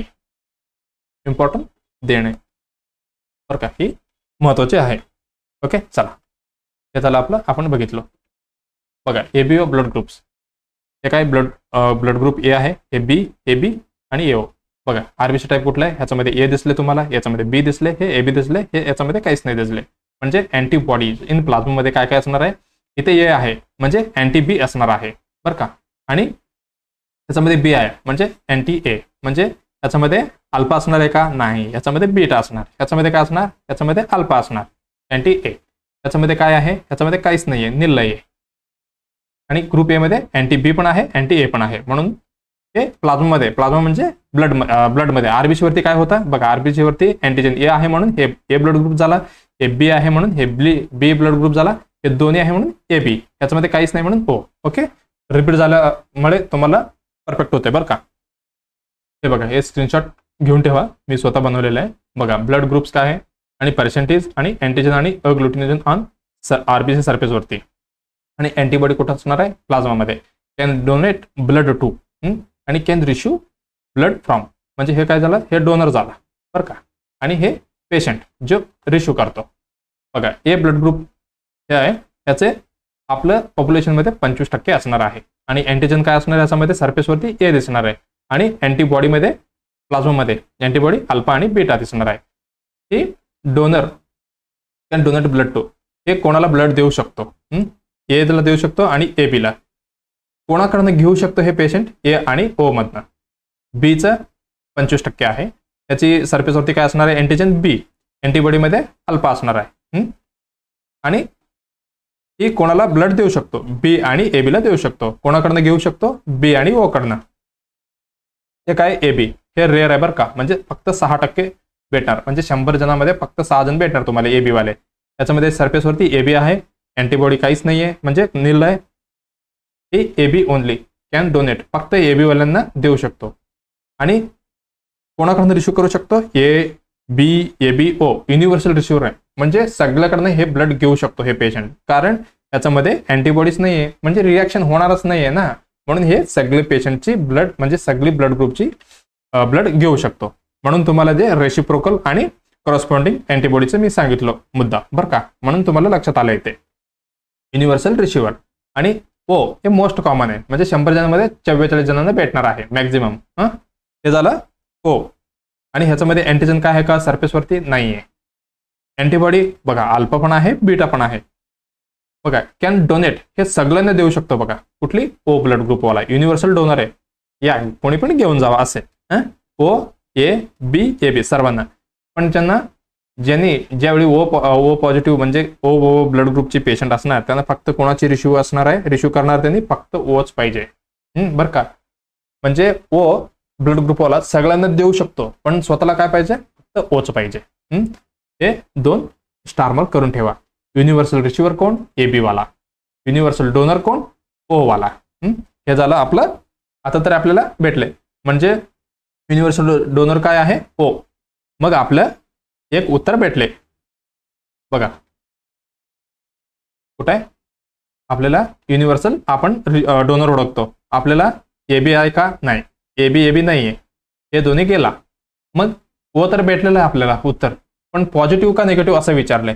मग आपल्याला ते RH सिस्टीम होतात ते पण थोडक्यात बघावं लागेल, कारण ऑप्शन नाहीये. बघा ओ ब्लड ग्रुप तरी आपल्याला भेटलेला आहे. बघा ओ ब्लड ग्रुप भेटले आता जस्ट. आता निगेटिव्ह का पॉझिटिव्ह एवढा हुडकायचा आपल्याला. बघा ओ युनिव्हर्सल डोनर आपल्याला भेटले. ओके, आता काय हुडकायचं आपल्याला, अँटीजनमुळे हुडकायचं आहे. बघा आता आपण काय म्हटलं होतं मी, RH सिस्टीम कुठं गेलं. हां हे बघा, हे काय RH सिस्टीम. ओके, आपण थोडक्यात बघूया चला. बघा कुठले, आपण RH सिस्टीम मध्ये थोडक्यात बघायचं आपल्याला बरं का. खूप वेळ झाले आपण ब्लड मध्ये जर अडकलो इथे. हे काय झालं, RH सिस्टीम.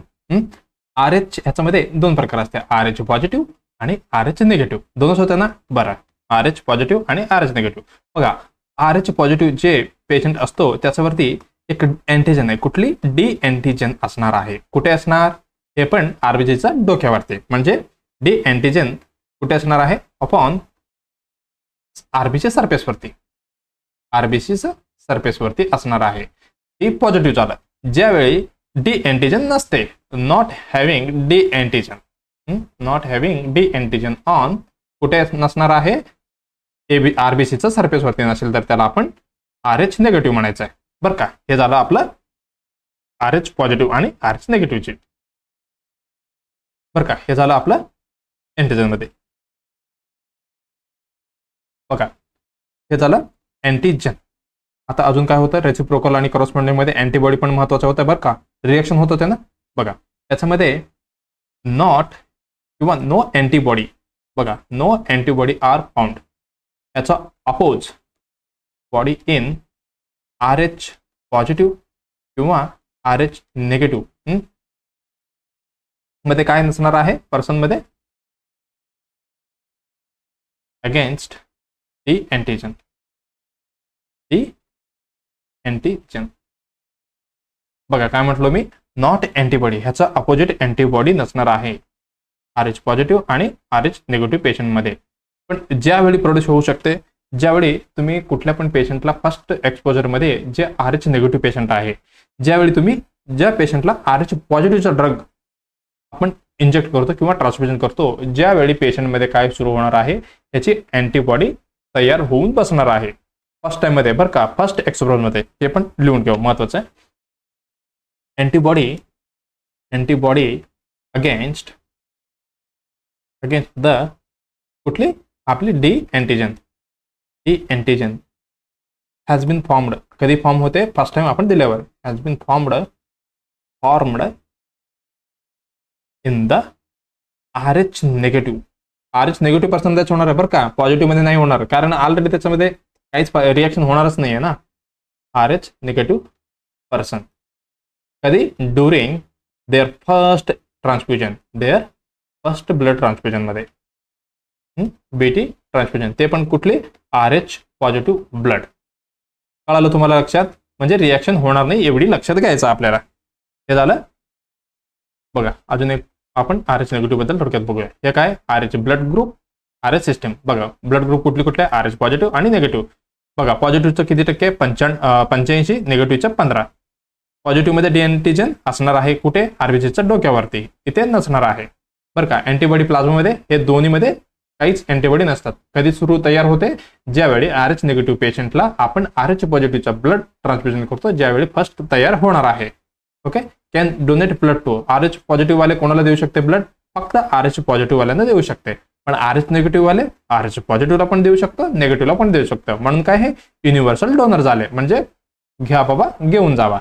आता कुठे होते, O ग्रुपमध्ये होते. आता कुठली भेटली आपल्याला, RH निगेटिव्ह, म्हणजे O निगेटिव्ह हे काय असणार आहे, युनिव्हर्सल डोनर, म्हणजे आपलं उत्तर इथे भेटलंय बघा. Okay. Can receive blood from, कोणाकडनं घेऊ शकतो, पॉझिटिव्ह वाला दोन्ही घेऊ शकतो, पॉझिटिव्ह पण द्या, निगेटिव्ह पण द्या. हे काय युनिव्हर्सल रिसिपियंट. मोस्ट मग आता AB काय होतं, युनिव्हर्सल रिसिपियंट होतं. त्याच्यामध्ये आता कुठला पॉझिटिव्ह असलं तर काय होणार आहे, ही युनिव्हर्सल रिसिपियंट असणार आहे. आणि RH निगेटिव्हला फक्त निगेटिव्ह पाहिजे, हे पण लक्षात ठेवा बरं का. हे काय युनिव्हर्सल डोनर भेटला आपल्याला, युनिव्हर्सल रिसिपियंट. आता आपण काय ओळखतो, युनिव्हर्सल डोनर. ओके. चला आपलं उत्तर भेटलेलं आहे. कुठे गेलं बघा, किती आपण स्टडी केलो. O निगेटिव्ह आपलं उत्तर बरोबर असणार आहे. O पॉझिटिव्ह दिलं तर चालणार आहे का, आता समजा O पॉझिटिव्ह देणार आपण पेशंटला, पण ते RH निगेटिव्ह असेल तर त्याच्यामध्ये रिॲक्शन व्हायची चान्सेस असते. म्हणून आपण एकदम बेस्ट कुठले, O निगेटिव्ह आपल्याला ब्लड द्यायचं आहे. हे कोण आहे, कोण आहे, युनिव्हर्सल डोनर. बघा हे पण लक्षात ठेवून घ्या. मोस्ट कॉमन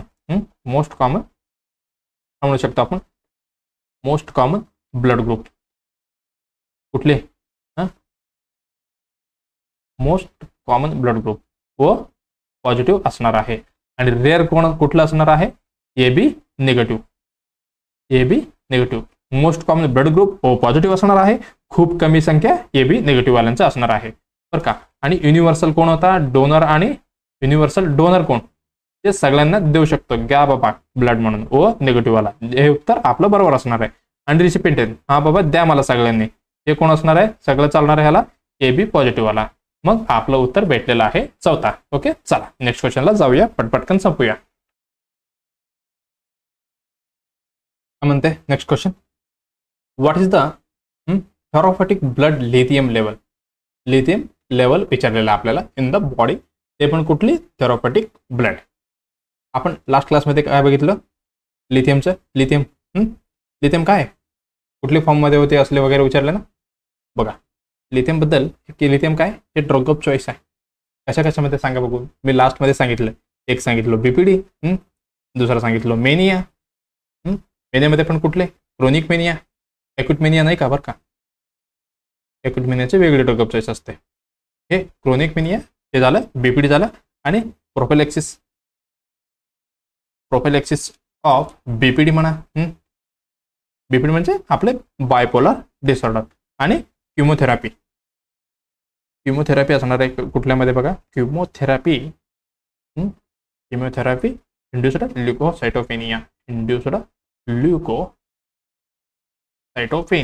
सायटोपेनिया म्हणजे काय, WBCचं कमी असणे. हे झालं ड्रग ऑफ चॉईस असणार आहे. आपल्याला काय विचारलं नाही, लिथियम लेवल.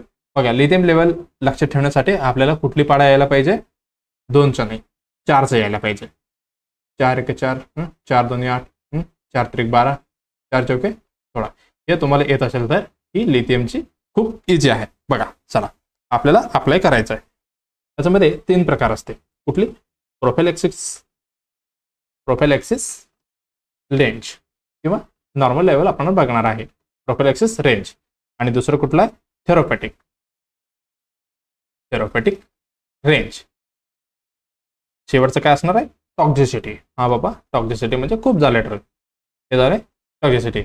कुठला पाडा होता आपला, 4 4 2 8 8 होते. 8 3 12 आणि काय होतं इथे बघा 4 एकाच्या 4 2 8 4 3 12 आणि हे 16 हे असणार आहे 16 म्हणजे एक कमी ठेवा 15 हे लक्षात ठेवायचं आहे. प्रोपेलेक्स रेंज किती आहे हे 0.4 ते 0.8 आहे. पुढचं लिहून घे बरं फक्त एवढीच लक्षात ठेवा जर कसं MUQ पर लेटर हे झालं कशाचे झालं हे ही प्रोफिलॅक्सिस डोस आणि थेरोपेटिक किती असणार आहे 0.8 ते 1.2 MEQ पर लिटर ही थेरोपेटिक रेंज आणि हे 16 होतं पण मोर दॅन 1.5 MEQ लिटर असलं तर ही टॉक्झिसिटी असणार आहे. हे कशाचे आहे लिथियमचं आहे.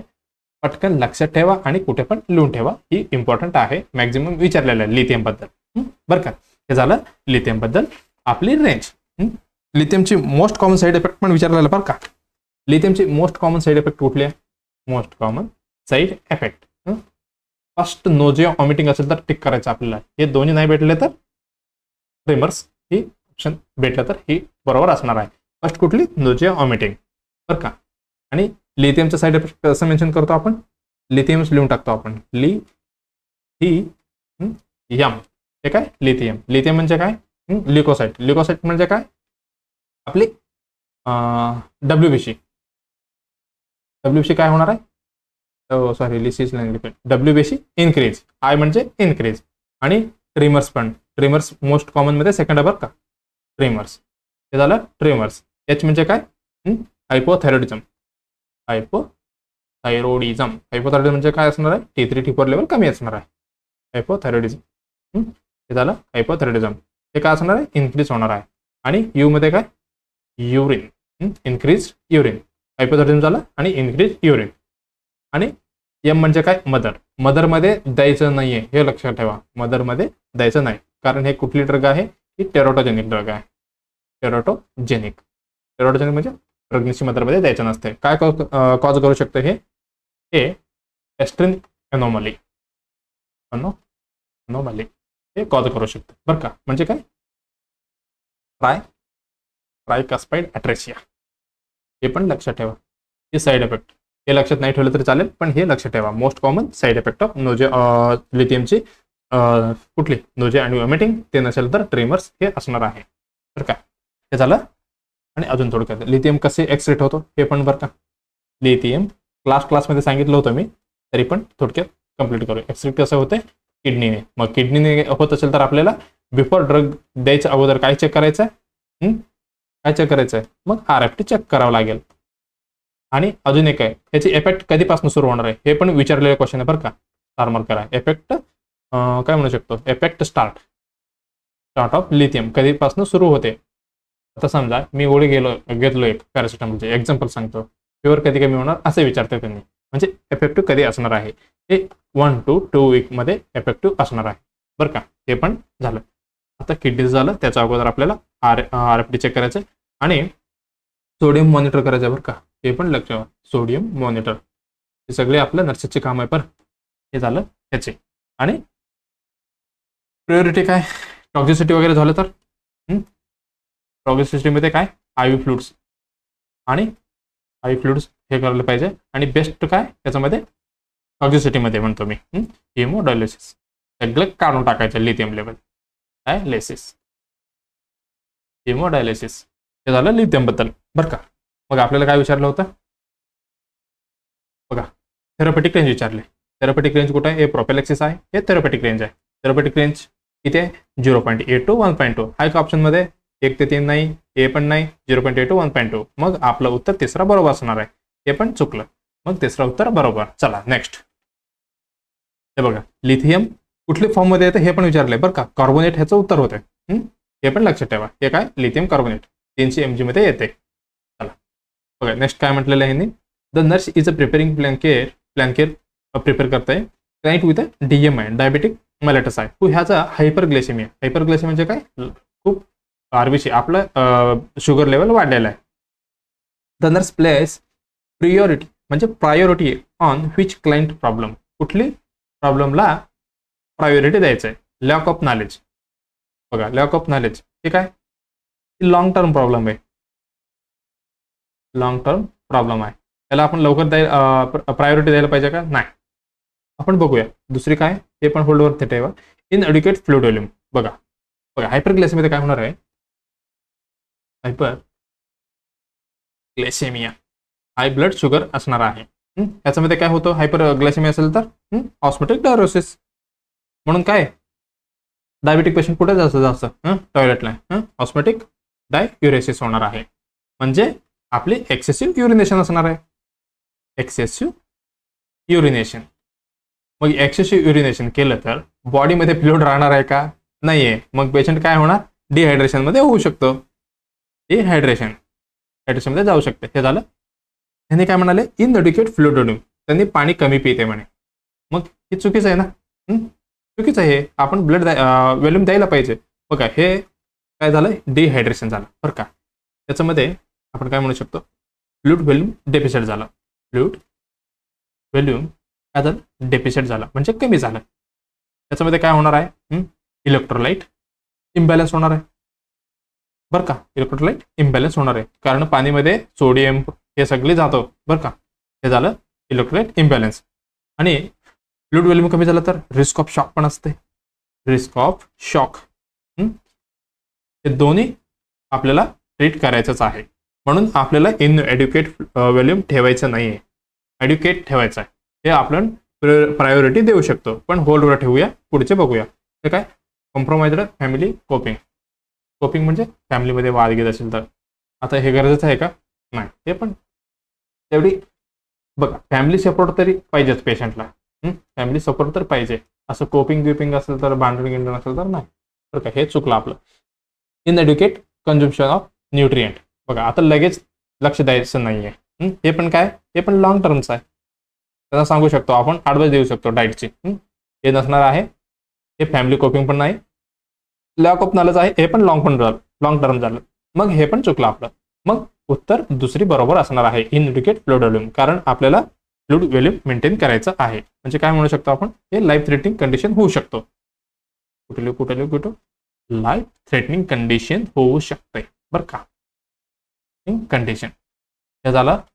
आपलं उत्तर भेटलेलं आहे. कुठली? दुसरा. ओके बघा हे लवकर संपले बघा. चला नेक्स्ट बघा काय म्हणते.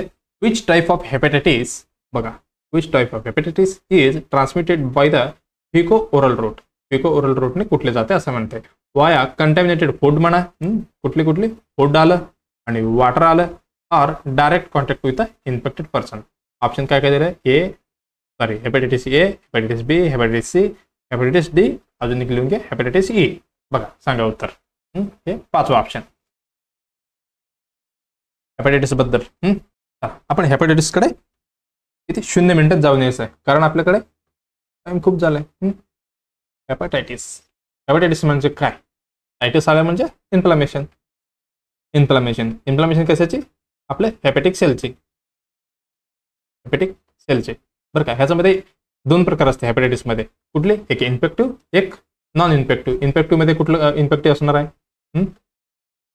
इन्फेक्टिव्ह मध्ये कुठलं? व्हायरल असो, बॅक्टेरिया असो, सगळे इन्फेक्टिव्ह आहे ना. बॅक्टेरियल असो आणि तिसरं काय?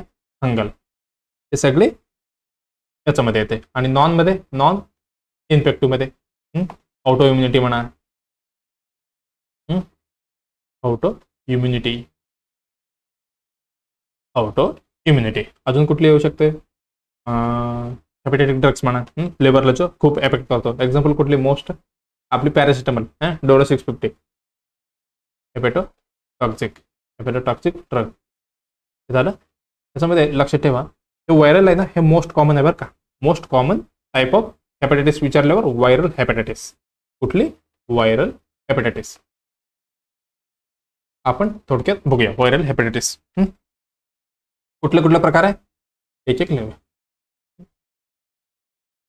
कुठले? हेपॅटायटिस ए. हेपॅटायटिस ए ला आपण काय म्हणतो? Infectious hepatitis. बरं का. Infectious hepatitis. हे झालं हेपॅटायटिस ए. ह्याच्यामध्ये हेपॅटायटिस ए व्हायरस असणार आहे. आणि हे कुठलं असणार आहे? RNA व्हायरस बरं का. आपण मेन काय बघायचं आपल्याला? रूट. आपण रूटकडे कॉन्सन्ट्रेशन करत जायचं. बघा हे कसले की फिको ओरल रूट मध्ये ट्रान्समिशन होतं. अजून एक कुठली, अजून एक पॅरेंटल म्हणजे कुठली येते, ब्लड ट्रान्सफ्युजन म्हणा आणि सेक्शुअल कॉन्टॅक्ट. हे झालं याची रूट. कॉन्टॅक्ट हे झालं हेपॅटायटिस ए बद्दल. इथे जागा हेपॅटायटिस बी पण कम्प्लीट करू येतेच. हेपॅटायटिस बी झालं. हेपॅटायटिस बी ला आपण काय म्हणतो, सीरम हेपॅटायटिस. हे सगळं इम्पॉर्टंट आहे बरं का. सीरम हेपॅटायटिस आपण काय म्हणतो, सीरम हेपॅटायटिस. त्याच्यामध्ये काय असणार, हेपॅटायटिस बी व्हायरस. त्याच्यामध्ये DNA व्हायरस असतो, हे महत्वाचे आहे. सगळ्या हेपॅटायटिसमध्ये RNA व्हायरस असतो, ह्याच्यामध्ये काय असतो, DNA व्हायरस. हे खूप वेळा विचारलेलं क्वेश्चन. मग स्टार मार्क करून घ्या. हे झालं त्याचे. आता काय रूट, याचे रूट बघायचं आपल्याला. याचे रूट काय, पॅरेंटल. हे काय पॅरेंटल म्हणजे काय झालं, तेच आपलं सेक्सुअल झालं आणि ब्लड ट्रान्सफ्युजन झालं.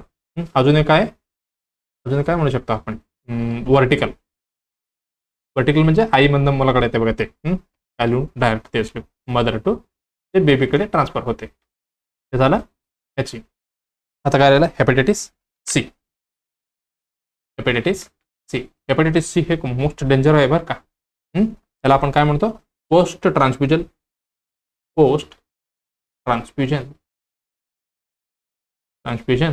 हेपॅटायटिस आणि हे ब्लड बोन पण म्हणतो आपण. त्याच्यामध्ये काय, हे रूट कसं असणार आहे, हे सेम ॲज बी सारखंच. म्हणजे बघा सेम ॲज बी कुठले, आपलं पॅरेंटल म्हणा, सेक्शुअल आणि ब्लड ट्रान्सफ्युजन आणि मदर व्हर्टिकलचं. हे मोस्ट फेटल आहे बरं का. मोस्ट फेटल म्हणजे मरू शकते पेशंट असे. मोस्ट फेटल नाही आणि मोस्ट डेंजरस पण म्हणू शकतो आपण. कुठली, हेपॅटायटिस सी. ओके, रूट कसं असणार आहे, बी सारखंच असणार आहे. आता काय राहिलं, हेपॅटायटिस डी. हेपॅटायटिस डी ला आपण काय म्हणतो, डेल्टा व्हायरस. हे झालं. त्याच्यामध्ये कुठली, RNA व्हायरस असणार आहे. फक्त बी मध्ये DNA व्हायरस असणार आहे. आणि हेपॅटायटिस ई. काय, हे पण फिको ओरल रूटने पसरतो बरं का. फिको ओरल रूट. त्याला आपण काय म्हणतो, एंट्रिक. हे पण काय, हेपॅटायटिस ई व्हायरस आणि RNA व्हायरस. हे आपण थोडक्यात बघितलं बरं का. मग आपल्या लक्षात आले कुठली फिको ओरल आहे, हेपॅटायटिस ई आणि हेपॅटायटिस ए. आपण प्रिव्हियस क्लासमध्ये पण डिस्कशन केलेलं आहे. मग ई तर नाही आहे, मग राहिलं कुठलं, ए. मग बी गेला, सी गेला, डी गेला, राहिलं आपलं पहिलं उत्तर बरोबर असणार आहे. ओके, चला कुठली, फिको ओरल रूट. बघा कसा पसरते, डायग्राम आहे आपल्याकडे. बघा कुठली विचारले होते त्यांनी. कंटिन्युटेड फूड होता आणि वॉटर होता आणि डायरेक्ट मेथड. बघा इथे स्पीशीज ऑफ इन्फेक्टेड पर्सन. हे इन्फेक्टेड पर्सन आहे, त्यांनी काय करतं बघा इथे. त्याच्यामुळे काय होणार आहे, बघा इथे फ्लूइडमध्ये म्हणजे पाणीमध्ये येणार आहे इन्फेक्शन. आणि बघा मातीमध्ये येणार आहे आणि मच्छर काका पण घेऊन येणार आहे. आणि हे आपण फिंगर्सने पण टच करू शकतो असे आहे. त्याच्यामधनं कुठे येणार, परत आपण जे आपलं JIT मध्ये जाणार. बघा आपण बघा पाणीमधनं मासं मिठीमध्ये टच पण होऊ शकतो आणि मच्छर पण येऊन बसू शकतो त्याच्यावरती आणि आपण हाताने पण खाऊ शकतो. हे झालं. इथं आल्यावर काय, त्याच्यामध्ये इन्फेक्शन सुरू होणार. परत हे काय, न्यू होस्ट म्हणून परत सगळीकडे सुरू करणार. त्याच्यामध्ये बॅरियर कुठली यूज करू शकतो आपण.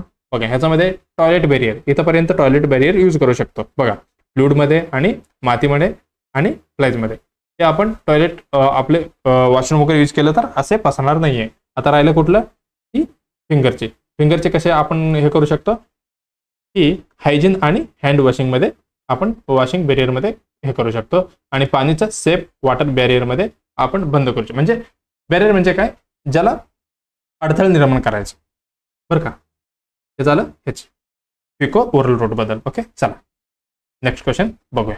नेक्स्ट काय म्हणते बघा, a client with a hypothyroidism. काय, हायपोथायरॉइडिझम आहे, frequently complaining feeling of cold म्हणजे हायपोथायरॉइडिझम आहे बरं का. आणि हिलिंग कोल्ड, खूप थंडी वाजते. The nurse tell the client, काय म्हणते बघा, that she will be more comfortable if she, म्हणजे काय सांगायचं आहे, जे पेशंट पण कम्फर्टेबल असायला पाहिजे. बघा काय म्हटलं, use an electrical blanket at night. बघा रात्रभर कुठली ब्लँकेट द्यायचं, इलेक्ट्रिकल, जे गरमी करतो नाही.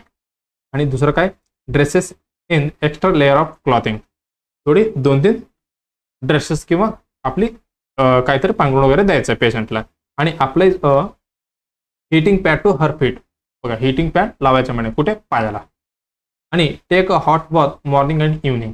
बघा काय म्हणते, कुठले पेशंट आहे, बघा हायपोथायरॉइडमध्ये तर कोल्ड होणारच आहे. कसं आहे बघा, हायपोथायरॉइड म्हणजे काय, हायपोथायरॉइडिझम, काय कमी आहे, थायरॉइड. हायपोथायरॉइडमध्ये काय कमी आहे, T3 आणि T4 हे कमी असतो बरं का, म्हणजे हे कमी असतं, बिकम डिक्रीज्ड. त्याच्यामध्ये काय होणार आहे बघा, हायपोथायरॉइडमध्ये मेटाबॉलिझम जे आहे ते कसं असणार आहे, स्लो डाऊन असणार आहे, म्हणजे कमी असणार आहे. मग हायपोथायरॉइडिझम कमी असलं तर बघा T3 T4 कमी आहे, मग काय होणार आहे, हीट प्रोडक्शन कमी होणार आहे. हीट प्रोडक्शन, हे T3 T4 हे सगळे हार्मोनचे हीट प्रोडक्शनमध्ये खूप योगदान असते बरं का. त्याच्यामध्ये आता कमी भेटलेलं आहे, म्हणजे हायपोथायरॉइडमध्ये हे T3 T4 कमी असणार आहे, म्हणून हीट प्रोडक्शन कमी होणार आहे. हीट प्रोडक्शन काय म्हणू शकतो आपण, डिक्रीज हीट प्रोडक्शन, कमी असणार आहे. मग कमी असलं तर काय होणार आहे पेशंटला, पेशंटला कोल्ड इंटॉलरन्स असणार आहे. इंटॉलरन्स, थंडी वाजणार आहे, ही हायपोथायरॉइडमधलं एक काय म्हणू शकतो आपण, ही सिम्पटम्स आहे. म्हणजे हायपोथायरॉइडमध्ये पेशंटला थंडी वाजणारच आहे. मग आपल्याला काय करायचं आहे, नर्सिंग मॅनेजमेंट काय करायचं आहे, हा पेशंटमध्ये आपल्याला फोकस करायचं आहे. कशामध्ये फोकस, सेफमध्ये, पेशंटला सेफ्टी ठेवायचं आहे आपल्याला बरं का, सेफ आणि सस्टेन्ड वॉर्मिंग. मग गरम पण ठेवायचं आहे, ऑलरेडी थंड झाले त्याने. सस्टेन्ड वॉर्मिंग काय म्हणू शकतो, मेजर्स, हे झालं आपल्याला करायचं आहे. मग ऑप्शनमध्ये काय म्हटलं बघा, use an electrical blanket at night. बघा हे रिस्क ऑफ बर्न आहे, रिस्क ऑफ बर्न, एवढी पण गरम नाही द्यायचं आपल्याला, हे गेलं खड्ड्यात. हे काय म्हटले, dresses in extra layer of clothing. बघा हे एकदम भारी काय म्हणू शकतो आपण, हे सेफ आहे. बघा सेफ म्हणजे कसं आहे, आता पेशंटला थंडी वाजते, तुम्ही 2 पांघरूण दिले पेशंटला, त्यांनी इझिली कव्हर करतो. ज्यावेळी खूप हीट गरमी वाढते, ज्यावेळी थोडी काढू शकते, म्हणजे काय, हे सेफ आहे. अजून काय म्हणतो, मोस्ट इफेक्टिव्ह आहे, म्हणजे स्वतः पेशंट पण करू शकतो. हे मोस्ट इफेक्टिव्ह काय वे टू मेंटेन गरमी, गरमी नाही वार्म,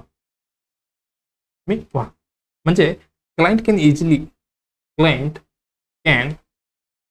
इझिली त्यांनी घेऊ शकते अंगावरती किंवा काढू शकते. म्हणजे काय म्हणू शकतो आपण, ॲड किंवा रिमूव्ह, काय क्लॉथिंग डिपेंड ऑन पेशंटच्या गरमीवरती, डिपेंड ऑन पेशंट कम्फर्ट म्हणा, त्यांना कसं वाटते. थंडी वाजलं तर वरती घेतील, गरम वाटत असेल तर खाली घेतील. हे एकदम बरोबर उत्तर असणार आहे. म्हणजे काय म्हटलं, अप्लाय द हीटिंग पॅड. बघा हे पण रिस्क ऑफ इंजुरीज आहे, म्हणजे मे कॉज बर्न होऊ शकते, म्हणजे पेशंटची skin. Take a hot bath and morning. बघा हे वॅसोडायलेशन वगैरे तसलं झालं, कोल्ड अप्लिकेशन हॉट अप्लिकेशन वगैरे आपण डिस्कस केले. काय होतं, वॅसोडायलेशन होते आणि त्याच्यामध्ये डिजिनेस, चक्कर पण येऊ शकते पेशंटला, आणि चक्कर येऊन कल्टी पण मारू शकते, म्हणजे फॉल. हे झालं ह्याचं. मग आपलं उत्तर दुसरी बरोबर असणार आहे. ओके चला नेक्स्ट क्वेश्चन काय म्हणते बघा. मला वाटते हे उत्तर सगळ्यांनी देणार. बघा minimum age of marriage of girls in India. आपल्याकडे मिनिमम एज किती आहे मॅरेज करायची according to the national population policy. बघा सगळ्यांनी काय काय म्हटलेलं आहे, कुठले ऑप्शन आहे आपल्याकडे. 18 एज दिलेलं आहे, काय काय दिलेलं आहे, 18 इयर, 22 इयर, 20, 16. सगळ्यांना लक्षात आहे काय, 18 एजवरनं गव्हर्नमेंटनी 21ला आणलंय, माहिती आहे ना. बघा 21 आहे का ऑप्शनमध्ये. मग कुठले उत्तर बरोबर असणार आहे बघा. यांनी काय म्हटलेलं आहे, according to national population policy. बघा नॅशनल पॉप्युलेशन पॉलिसी इथेच लिहून टाकू आपण. कुठले, नॅशनल पॉप्युलेशन पॉलिसी. हे कधी आले, हे पॉलिसी 2000 मध्ये आले. 2000 मध्ये गव्हर्नमेंटने आणले. त्याच्यामध्ये काय होतं, मिनिमम एज किती होता, मिनिमम लीगल एज फॉर शादी, एज ऑफ मॅरेज, लग्नाची. गर्लसाठी किती होता, मुलीसाठी 18 एज होता, आणि बॉयजसाठी, मुलांसाठी किती होता, 21 एज होता, 21 इयर. हे कशाचे आहे बघा, अकॉर्डिंग टू नॅशनल पॉप्युलेशन पॉलिसीसाठी आहे. मग कशासाठी केलं त्यांनी, सेट टू कशासाठी, reduce early marriage, early marriage कमी करायचा होता त्यांना, अर्ली मॅरेज. मग अजून काय करायचं आहे, इम्प्रूव्ह MCH, इम्प्रूव्ह MCH म्हणजे काय, मॅटर्नल अँड चाइल्ड हेल्थ त्यांना इम्प्रूव्ह करायचा होता, म्हणून असले नियम आणतात गव्हर्नमेंटने. अजून काय म्हणू शकतो आपण, प्रमोट करणार फिमेलला, कशासाठी, एज्युकेशनसाठी म्हणा, आणि स्वतःचे म्हणजे वर्किंग म्हणजे काय म्हणू शकतो आपण, एम्पॉवरमेंट. त्याच्यासाठी गव्हर्नमेंटने, बघा स्पेलिंग चुकले तरी पण परत एकदा लिखतो, एम्पॉवरमेंट म्हणजे कामाची, याच्यासाठी गव्हर्नमेंटने असलं कायदा आणत असते. मग आपलं उत्तर कुठलं आहे, उत्तर पहिला बरोबर असणार आहे, काय 18 इयर.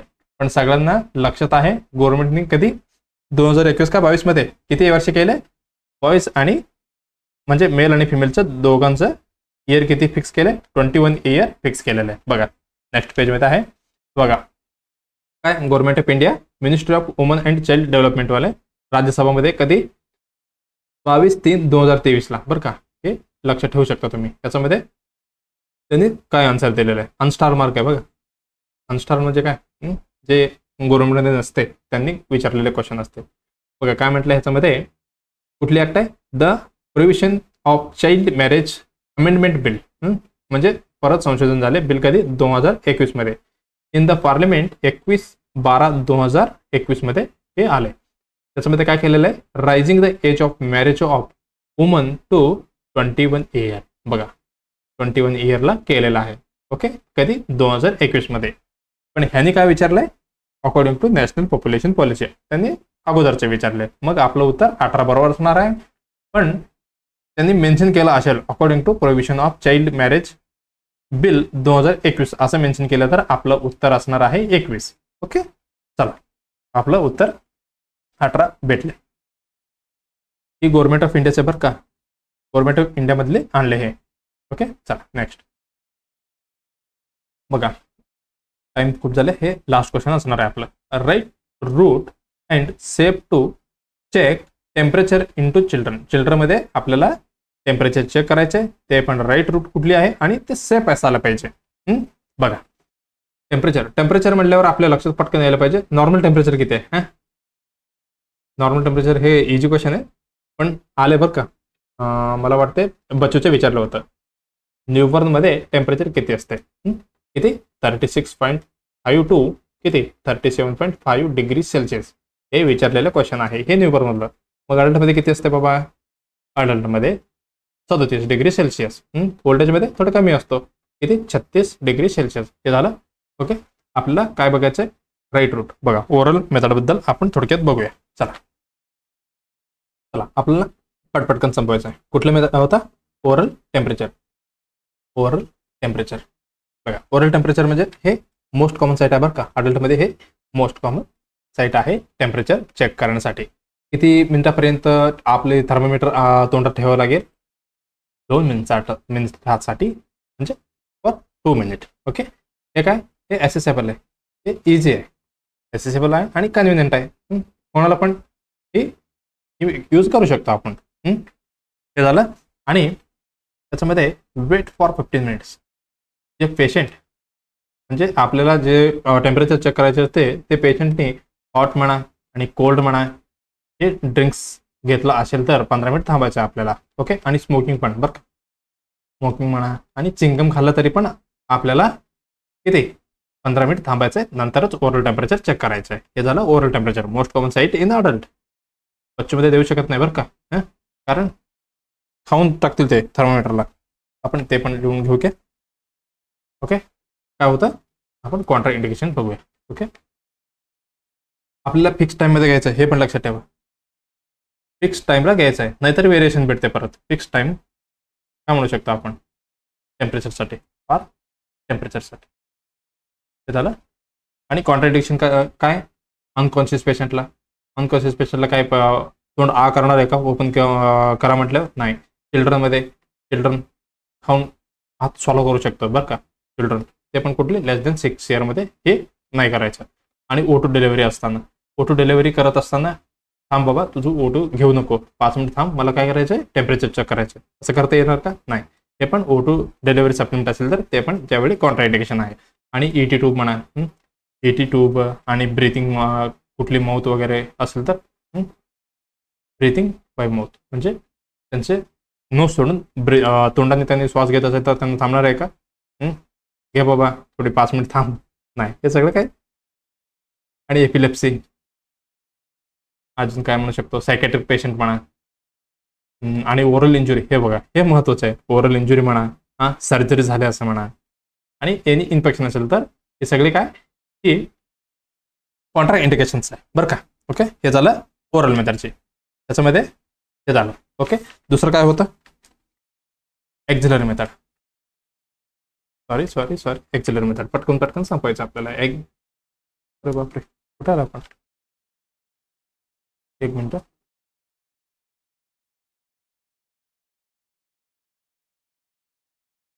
सॉरी